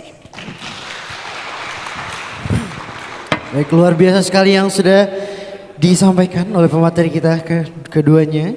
Baik, karena memang waktu. Iya, karena memang itu. Tapi kalau misal ada yang mau ditanyakan kembali, boleh?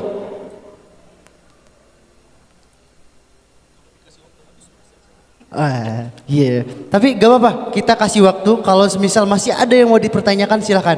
Kapan lagi kita bertemu dengan narasumber yang memang berkompeten di bidangnya masing-masing. Tidak ada? Oh, silahkan.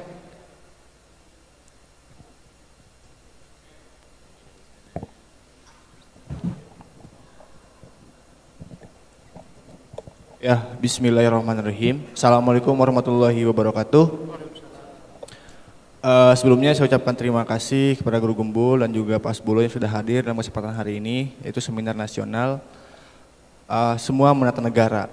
Tentu konsep yang sangat menarik dan juga pembahasan yang menarik tadi disampaikan mengenai hak asasi manusia, dan beberapa analogi yang disampaikan oleh Guru Gembul mengenai bahwa kita itu generasi Z ataupun siswa dari dulu ketika memang tidak ada guru malah bangga, malah kita bingung mau ngapain. Dan hari ini kita bukan hanya sekedar sebagai siswa ataupun sebagai mahasiswa yang ketika memang gak ada guru, ya kita gak tahu apa yang harus dilakukan, sama halnya seperti itu. Dan kita juga bisa melihat bahwasanya ketika masuk di ranah ruang organisasi tentu ada menjadi pembeda. Karena apa? Kita tidak gabut-gabut seperti itu aja. Karena banyak kajian yang bisa kita bahas, banyak diskusi ngomongin negara, ngomongin sosial, dan ngomongin ekonomi yang ada di Indonesia. Tentu tadi juga disampaikan oleh Pak Asbulo, Ekopol ini sangat berkaitan ngomongin siapa yang punya ekonomi lebih tinggi sehingga melakukan hal-hal lobbying. Dan ketika aku melihat konsep demokrasi hari ini adalah hal seperti itu. Selesai di meja bundar, selesai dalam tahap lobbying. Voting itu urusan belakangan, betul nggak Pak? Bahkan hari ini pemilihan presiden itu bisa dilihat, disampaikan bahwa yang menang adalah A dari jauh-jauh hari. Itu sudah terlihat. Karena apa? Secara Ekopol sudah selesai.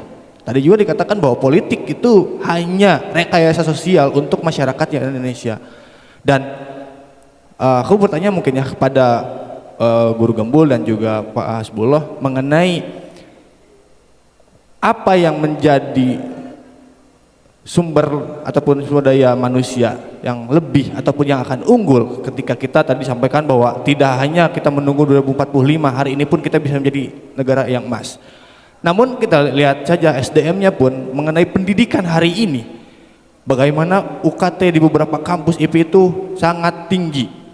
Padahal dicanangkan bahwa dalam Undang-Undang Dasar pun dan tujuan kemerdekaan Indonesia adalah mencerdaskan kehidupan bangsa, maka bangsa Indonesia setiap masyarakatnya punya hak untuk mendapatkan pendidikan gitu. Tapi hari ini pembatasan ruang dan itu menjadi pemotongan antara kaum bawah dan kaum atas. Karena apa? Beasiswa pun bisa dijual belikan.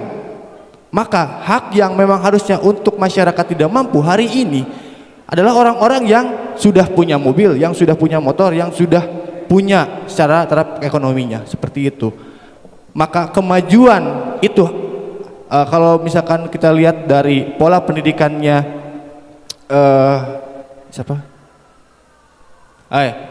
karakter pendidikan ini apakah berpengaruh terhadap masyarakat atau tidak? Mungkin itu yang saya pertanyakan. Karena kembali lagi hak asasi manusia ini kembali lagi mempunyai kalau dalam norma agama itu tuh ada pertentangan dan juga ada kelebihan dan kekurangannya. Mungkin itu yang bisa disampaikan. Terima kasih. Bisa dicerna Pak? Intinya gitu. Iya, bahwa pendidikan ini dapat berpengaruh secara karakter ataupun tidak gitu. Terima kasih. Wassalamualaikum warahmatullahi wabarakatuh. Waalaikumsalam warahmatullahi wabarakatuh. Mau ada lagi? Silakan.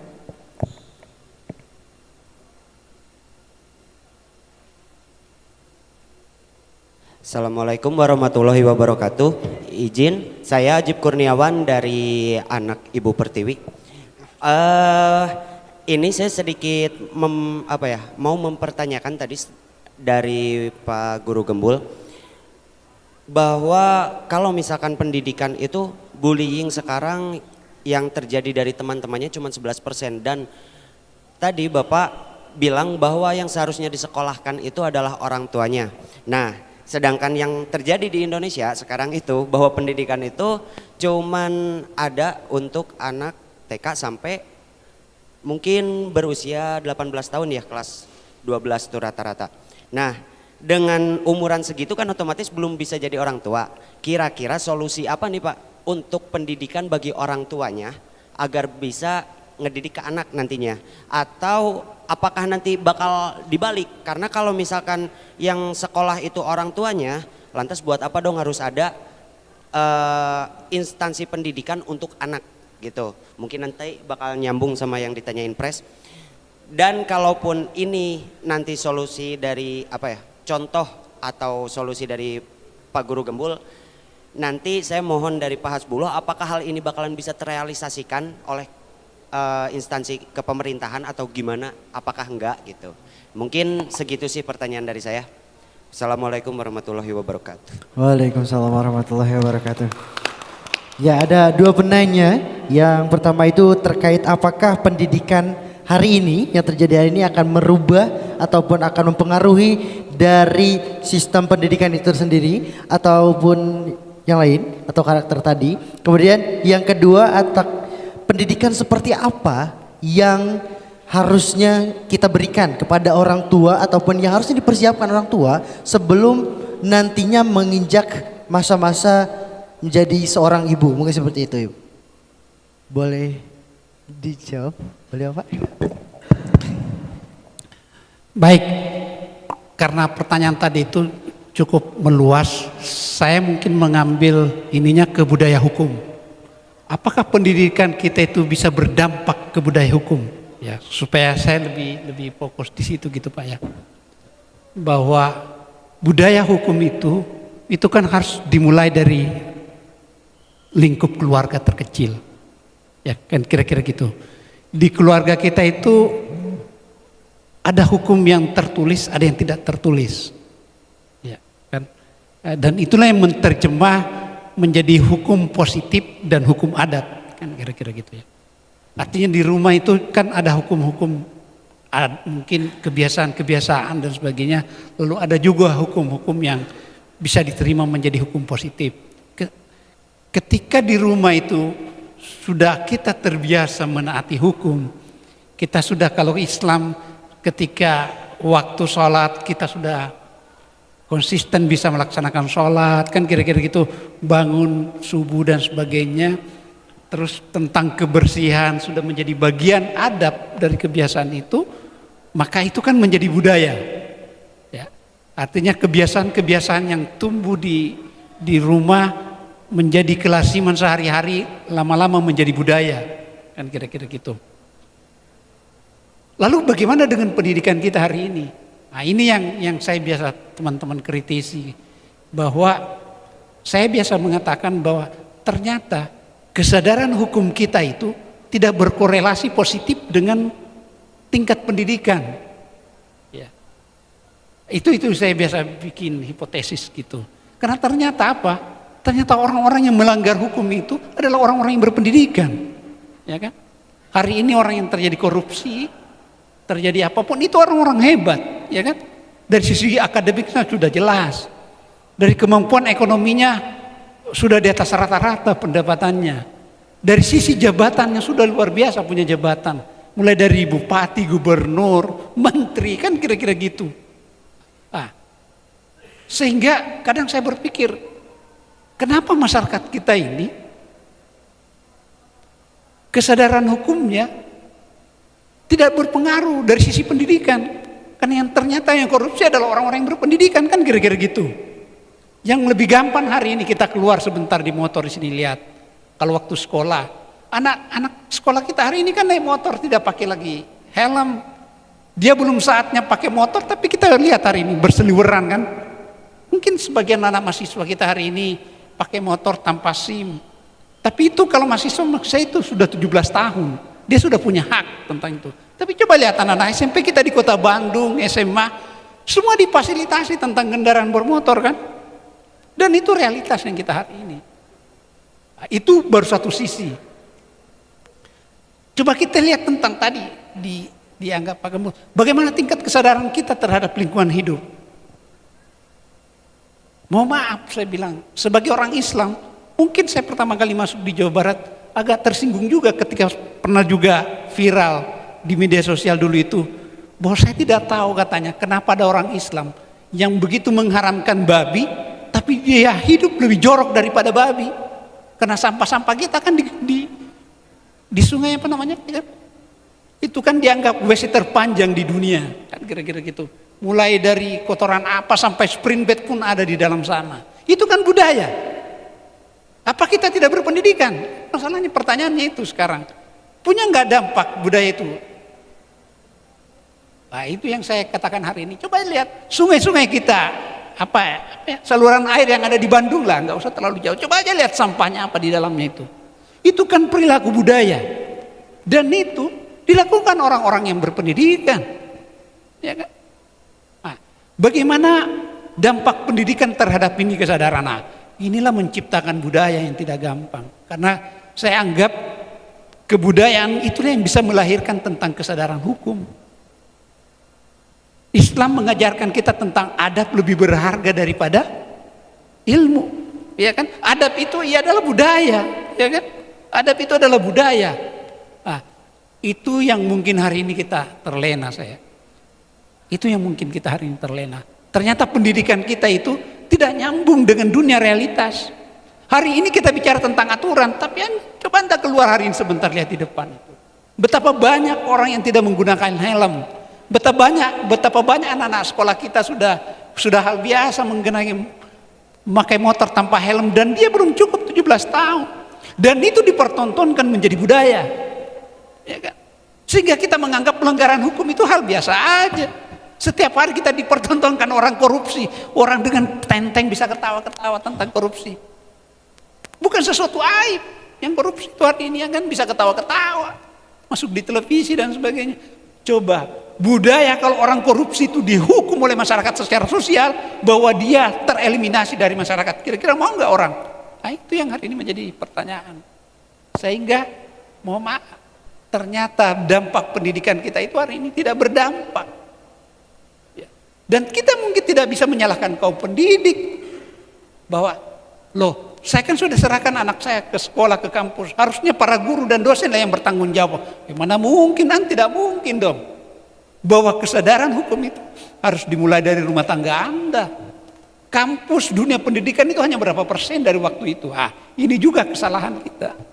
Sehingga saya biasa mengatakan mau tidak mau perlu kolaborasi dari berbagai sistem untuk mendorong tentang nilai ini. Mana nilai yang kita mau anggap itu luar biasa untuk kita perjuangkan? Nilai kejujuran, nilai integritas, nilai apa? Itulah yang menjadi simbol perjuangan, kira-kira gitulah. Itulah yang orang akan tuju ke sana semua. Bahwa orang jujur, bahwa orang yang punya integritas, bahwa orang-orang yang bermoral, itulah yang mendapat tempat terhormat di masyarakat. Kalau ada pertemuan dia duduk di depan, ya kan? Kalau ada sesuatu jamuan dia dihormati, dipersilahkan. Yang hari ini bukan itu, yang punya jabatan kan? Itu yang kira-kira bisa nggak nilai itu kita rubah? Dan untuk merubah itu dari pendidikan itu jauh lebih real karena mereka punya desain waktu dan lingkungan yang lebih efektif. Tapi tidak seluruhnya di dunia pendidikan. Kita harus mulai di lingkup keluarga terkecil. Karena dunia pendidikan cuma berapa persen. Cuma kalau kita bicara dampak tidak bisa karena pendidikan hari ini hanya bagian terkecil dari proses pembudayaan tentang adab. Sehingga itu. Lalu tadi pertanyaan yang terakhir, apakah itu berhasil atau tidak? Mari kita mengukur diri kita masing-masing. Itu aja pertanyaannya hari ini. Mau nggak kita membiarkan bangsa ini seperti ini terus? Kan itu pertanyaannya. Mau nggak kita sama-sama meruntuhkan budaya? Dan selama ini semua kita mampu-mampu saja hari ini. Tentang orang melanggar hukum, tentang orang apa, sudah hal biasa kan. Orang minta-minta di jalan, sudah hal biasa hari ini. Coba itu kalau itu menjadi aib. Bahwa orang minta-minta di jalan itu adalah sesuatu aib yang harus seperti ketika orang Jepang, bahwa ketika mereka membersihkan, budaya itu kan budaya. Mereka walaupun dikalahkan, dia tetap membersihkan sampah, ya kan? Kita lihat bagaimana viral di sepak bola dunia, walaupun dia dikalahkan sepak bolanya, dia tetap membersihkan sampah karena itu menjadi budaya. Ya, itu tata nilai yang sudah hidup dan diajarkan sejak kecil. Bukan tiba-tiba sekonyong-konyong menjadi sesuatu. Oleh karena itu, pendidikan pun harus seperti itu. Antara apa yang diajarkan di kampus, di dunia pendidikan, itu harus nyambung dengan di masyarakat dan di sekolah. Kalau itu tidak nyambung, jangan harap pendidikan kita bisa berdampak. Karena apa yang kita teriaki tentang kesadaran hukum di sini, bicara undang-undang lalu lintas, keluar di jalan, nggak dipakai. Ya, itu yang namanya tidak berdampak. Sehingga kita sangat berharap dunia pendidikan menjadi lokomotif utama untuk memberikan budaya tentang kesadaran hukum. Ya, saya tidak bicara tentang hal-hal lain karena ada di situ mungkin. Mangga Pak Gembur.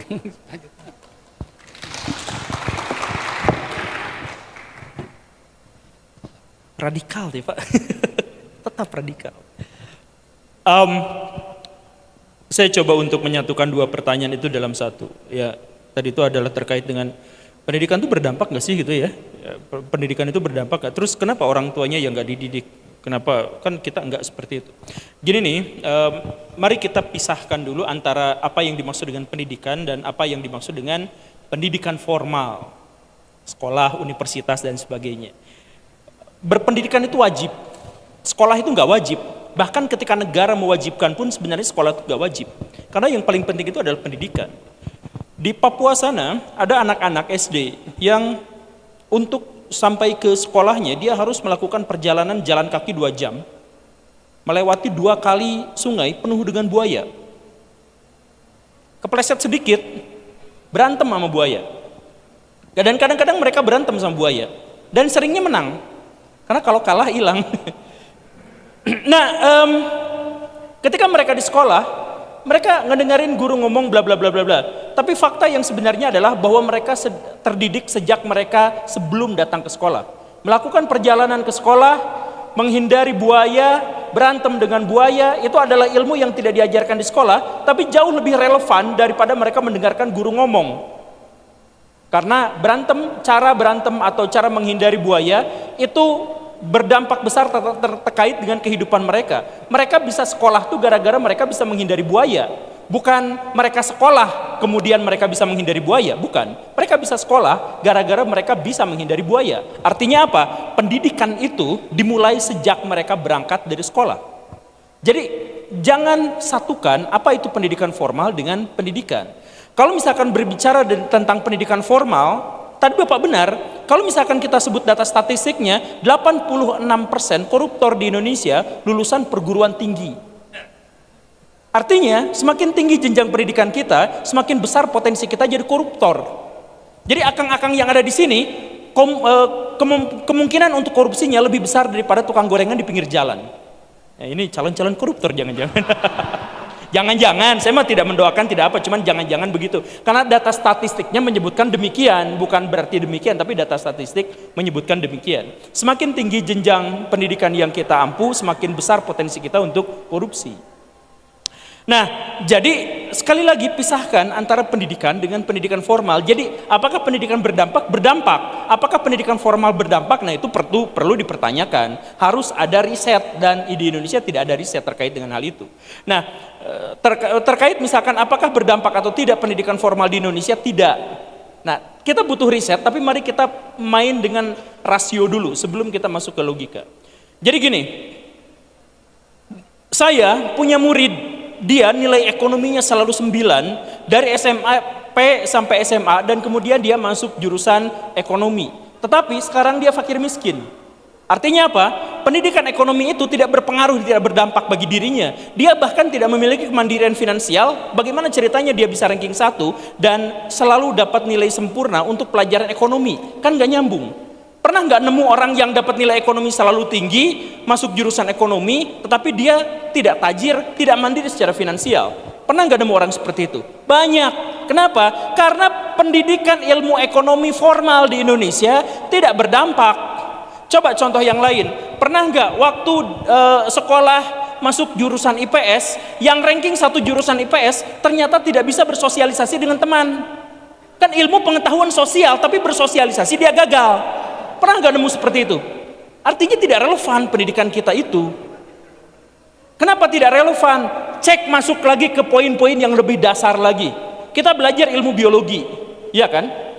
Belajar ilmu biologi. Yang diajarkan apa? Pembuluh kapiler ada di mana? Coba, ada yang bisa jawab nggak? Tulang sanggurdi ada di mana? Sistem peredaran darah katak seperti apa? Faedah nggak sih sistem peredaran darah katak untuk kita? Bahkan orang yang pada akhirnya masuk jadi dokter hewan pun, dia tidak akan relevan ketika dia harus belajar sistem peredaran darah katak. Tapi itulah yang diajarkan kepada anak-anak kita. Sedangkan Indonesia adalah negara pemilik orang yang punya diabetes terbesar keempat di dunia. Diajarin nggak waktu belajar biologi itu diabetes? Enggak. Jadi sesuatu yang penting dan relevan buat kehidupan kita tidak dibahas. Sedangkan sesuatu yang sama sekali anfaedah dipelajari oleh kita. Akhirnya apa? Masa depan kita nggak nyambung sama realitasnya. Coba misalkan sekarang anak-anak teknik mesin SMK itu belajar mobil listrik nggak? Cuman sedikit. Sisanya belajar bensin. Kenapa? Ya nggak relevan buat masa depan. Makanya apa? Penyumbang pengangguran terbesar di Indonesia adalah lulusan SMK. Kan SMK itu untuk masuk dunia kerja kan? Itu relevansinya di mana? Tapi penyumbang pengangguran terbesar adalah lulusan SMK. Sebagian besar orang akademisi-akademisi di Indonesia, dari sekitar 7.000 profesor di Indonesia, sekitar 80%-nya adalah profesor jurusan agama. Korupsinya terbesar. Nyambung nggak? Nggak relevan.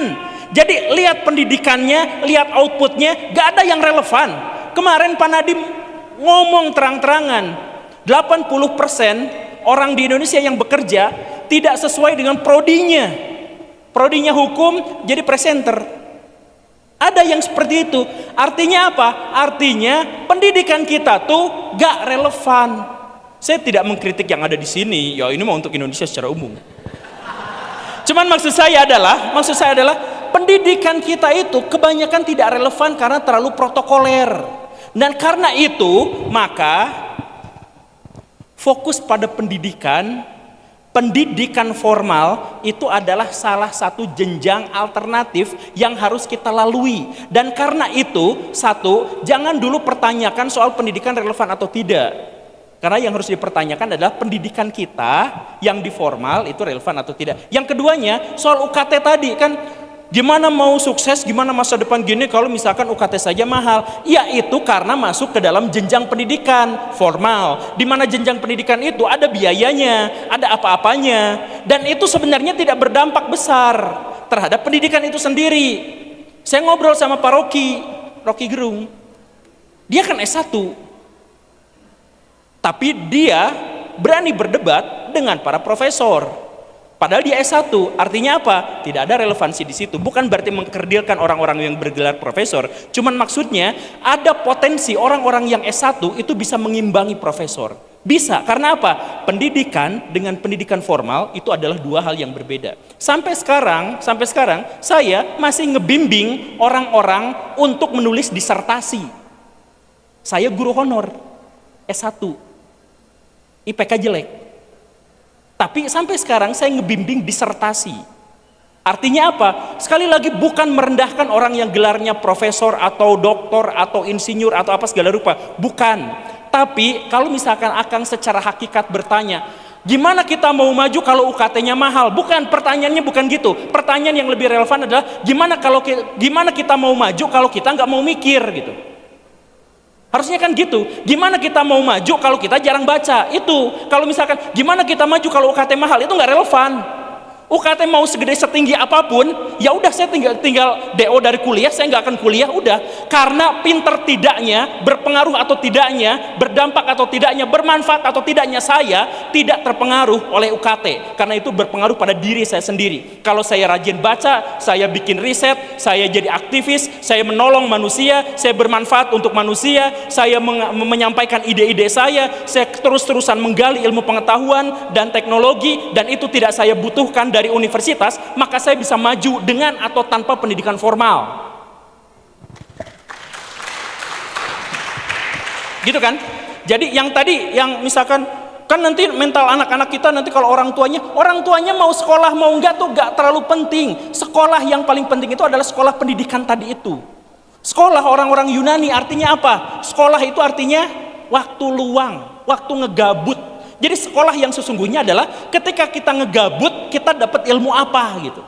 Itu sekolah secara etimologisnya tuh seperti itu.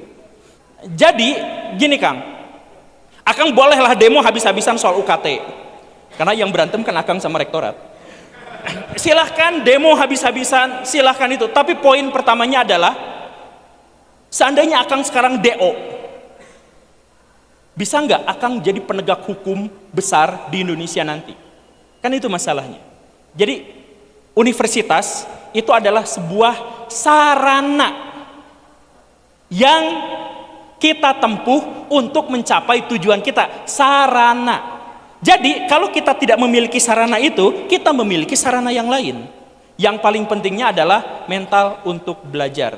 Jadi boleh demo UKT berapa boleh saja, tapi coba yang lebih esensial adalah tanya kepada diri kita sendiri, sebulan kita habis baca berapa buku, sebulan kita berapa kali nolong orang dengan prodi yang kita punya, sebulan berapa banyak riset-riset ilmiah dan akademik yang kita telusur. Dan itu semuanya bisa dilakukan dengan atau tanpa kita kuliah, itu bisa kita lakukan dengan IPK 3,9 atau DO sekalipun. Terima kasih.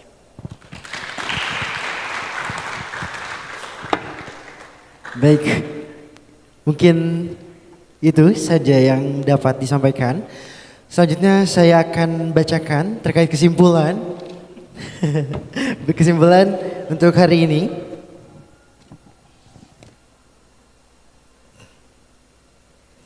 Jadi yang pertama, bahwa terkait arah pembaruan dari hukum dan regulasi menuju cita-cita Indonesia Emas 2045 melibatkan beberapa elemen penting. Yang pertama, prioritas hak asasi manusia. Yang kedua, pemerintah harus menjadikan hak kemanusiaan sebagai acuan utama dalam segala kebijakan dan tindakan untuk memastikan kemajuan yang inklusif dan berkeadilan. Dan mengutamakan hak asasi manusia, pemerintah dapat menciptakan lingkungan yang kondusif bagi pembangunan manusia dan sosial. Yang kedua, mengatasi stagnasi demokrasi. Penting untuk mengatasi stagnasi dalam proses demokrasi guna mendorong perbaikan yang signifikan dan mewujudkan demokrasi yang substansial. Demokrasi yang substansial tidak hanya sekedar prosedural, tetapi juga harus memberikan ruang bagi partisipasi masyarakat yang lebih luas dan bermakna, yang pada gilirannya dapat mendorong pertumbuhan ekonomi yang berkelanjutan dan inklusif di Indonesia. Yang ketiga, strategi pencegahan dan pemberantasan korupsi. Implementasi mekanisme yang efektif untuk mencegah dan pemberantasan korupsi adalah kunci untuk menyongsong Indonesia Emas 2045. Hal ini melibatkan penguatan institusi anti korupsi, transparansi dalam pemerintah, serta penegakan hukum yang tegas dengan menurunkan tingkat korupsi Indonesia dan menciptakan iklim investasi yang lebih baik dan meningkatkan kepercayaan publik terhadap pemerintah. Kemudian yang kedua, untuk mencapai cita-cita Indonesia 2045 diperlukan pembaharuan hukum dan regulasi yang melibatkan beberapa aspek utama hak kemanusiaan yang harus dijadikan acuan utama dalam setiap kebijakan dan tindakan pemerintah, memastikan kemajuan yang inklusif dan berkeadilan. Selain itu, perlu upaya yang mengatasi stagnasi demokrasi guna mendorong perbaikan yang lebih luas dan bermakna bagi masyarakat Indonesia. Mungkin itu saja yang bisa kami sampaikan.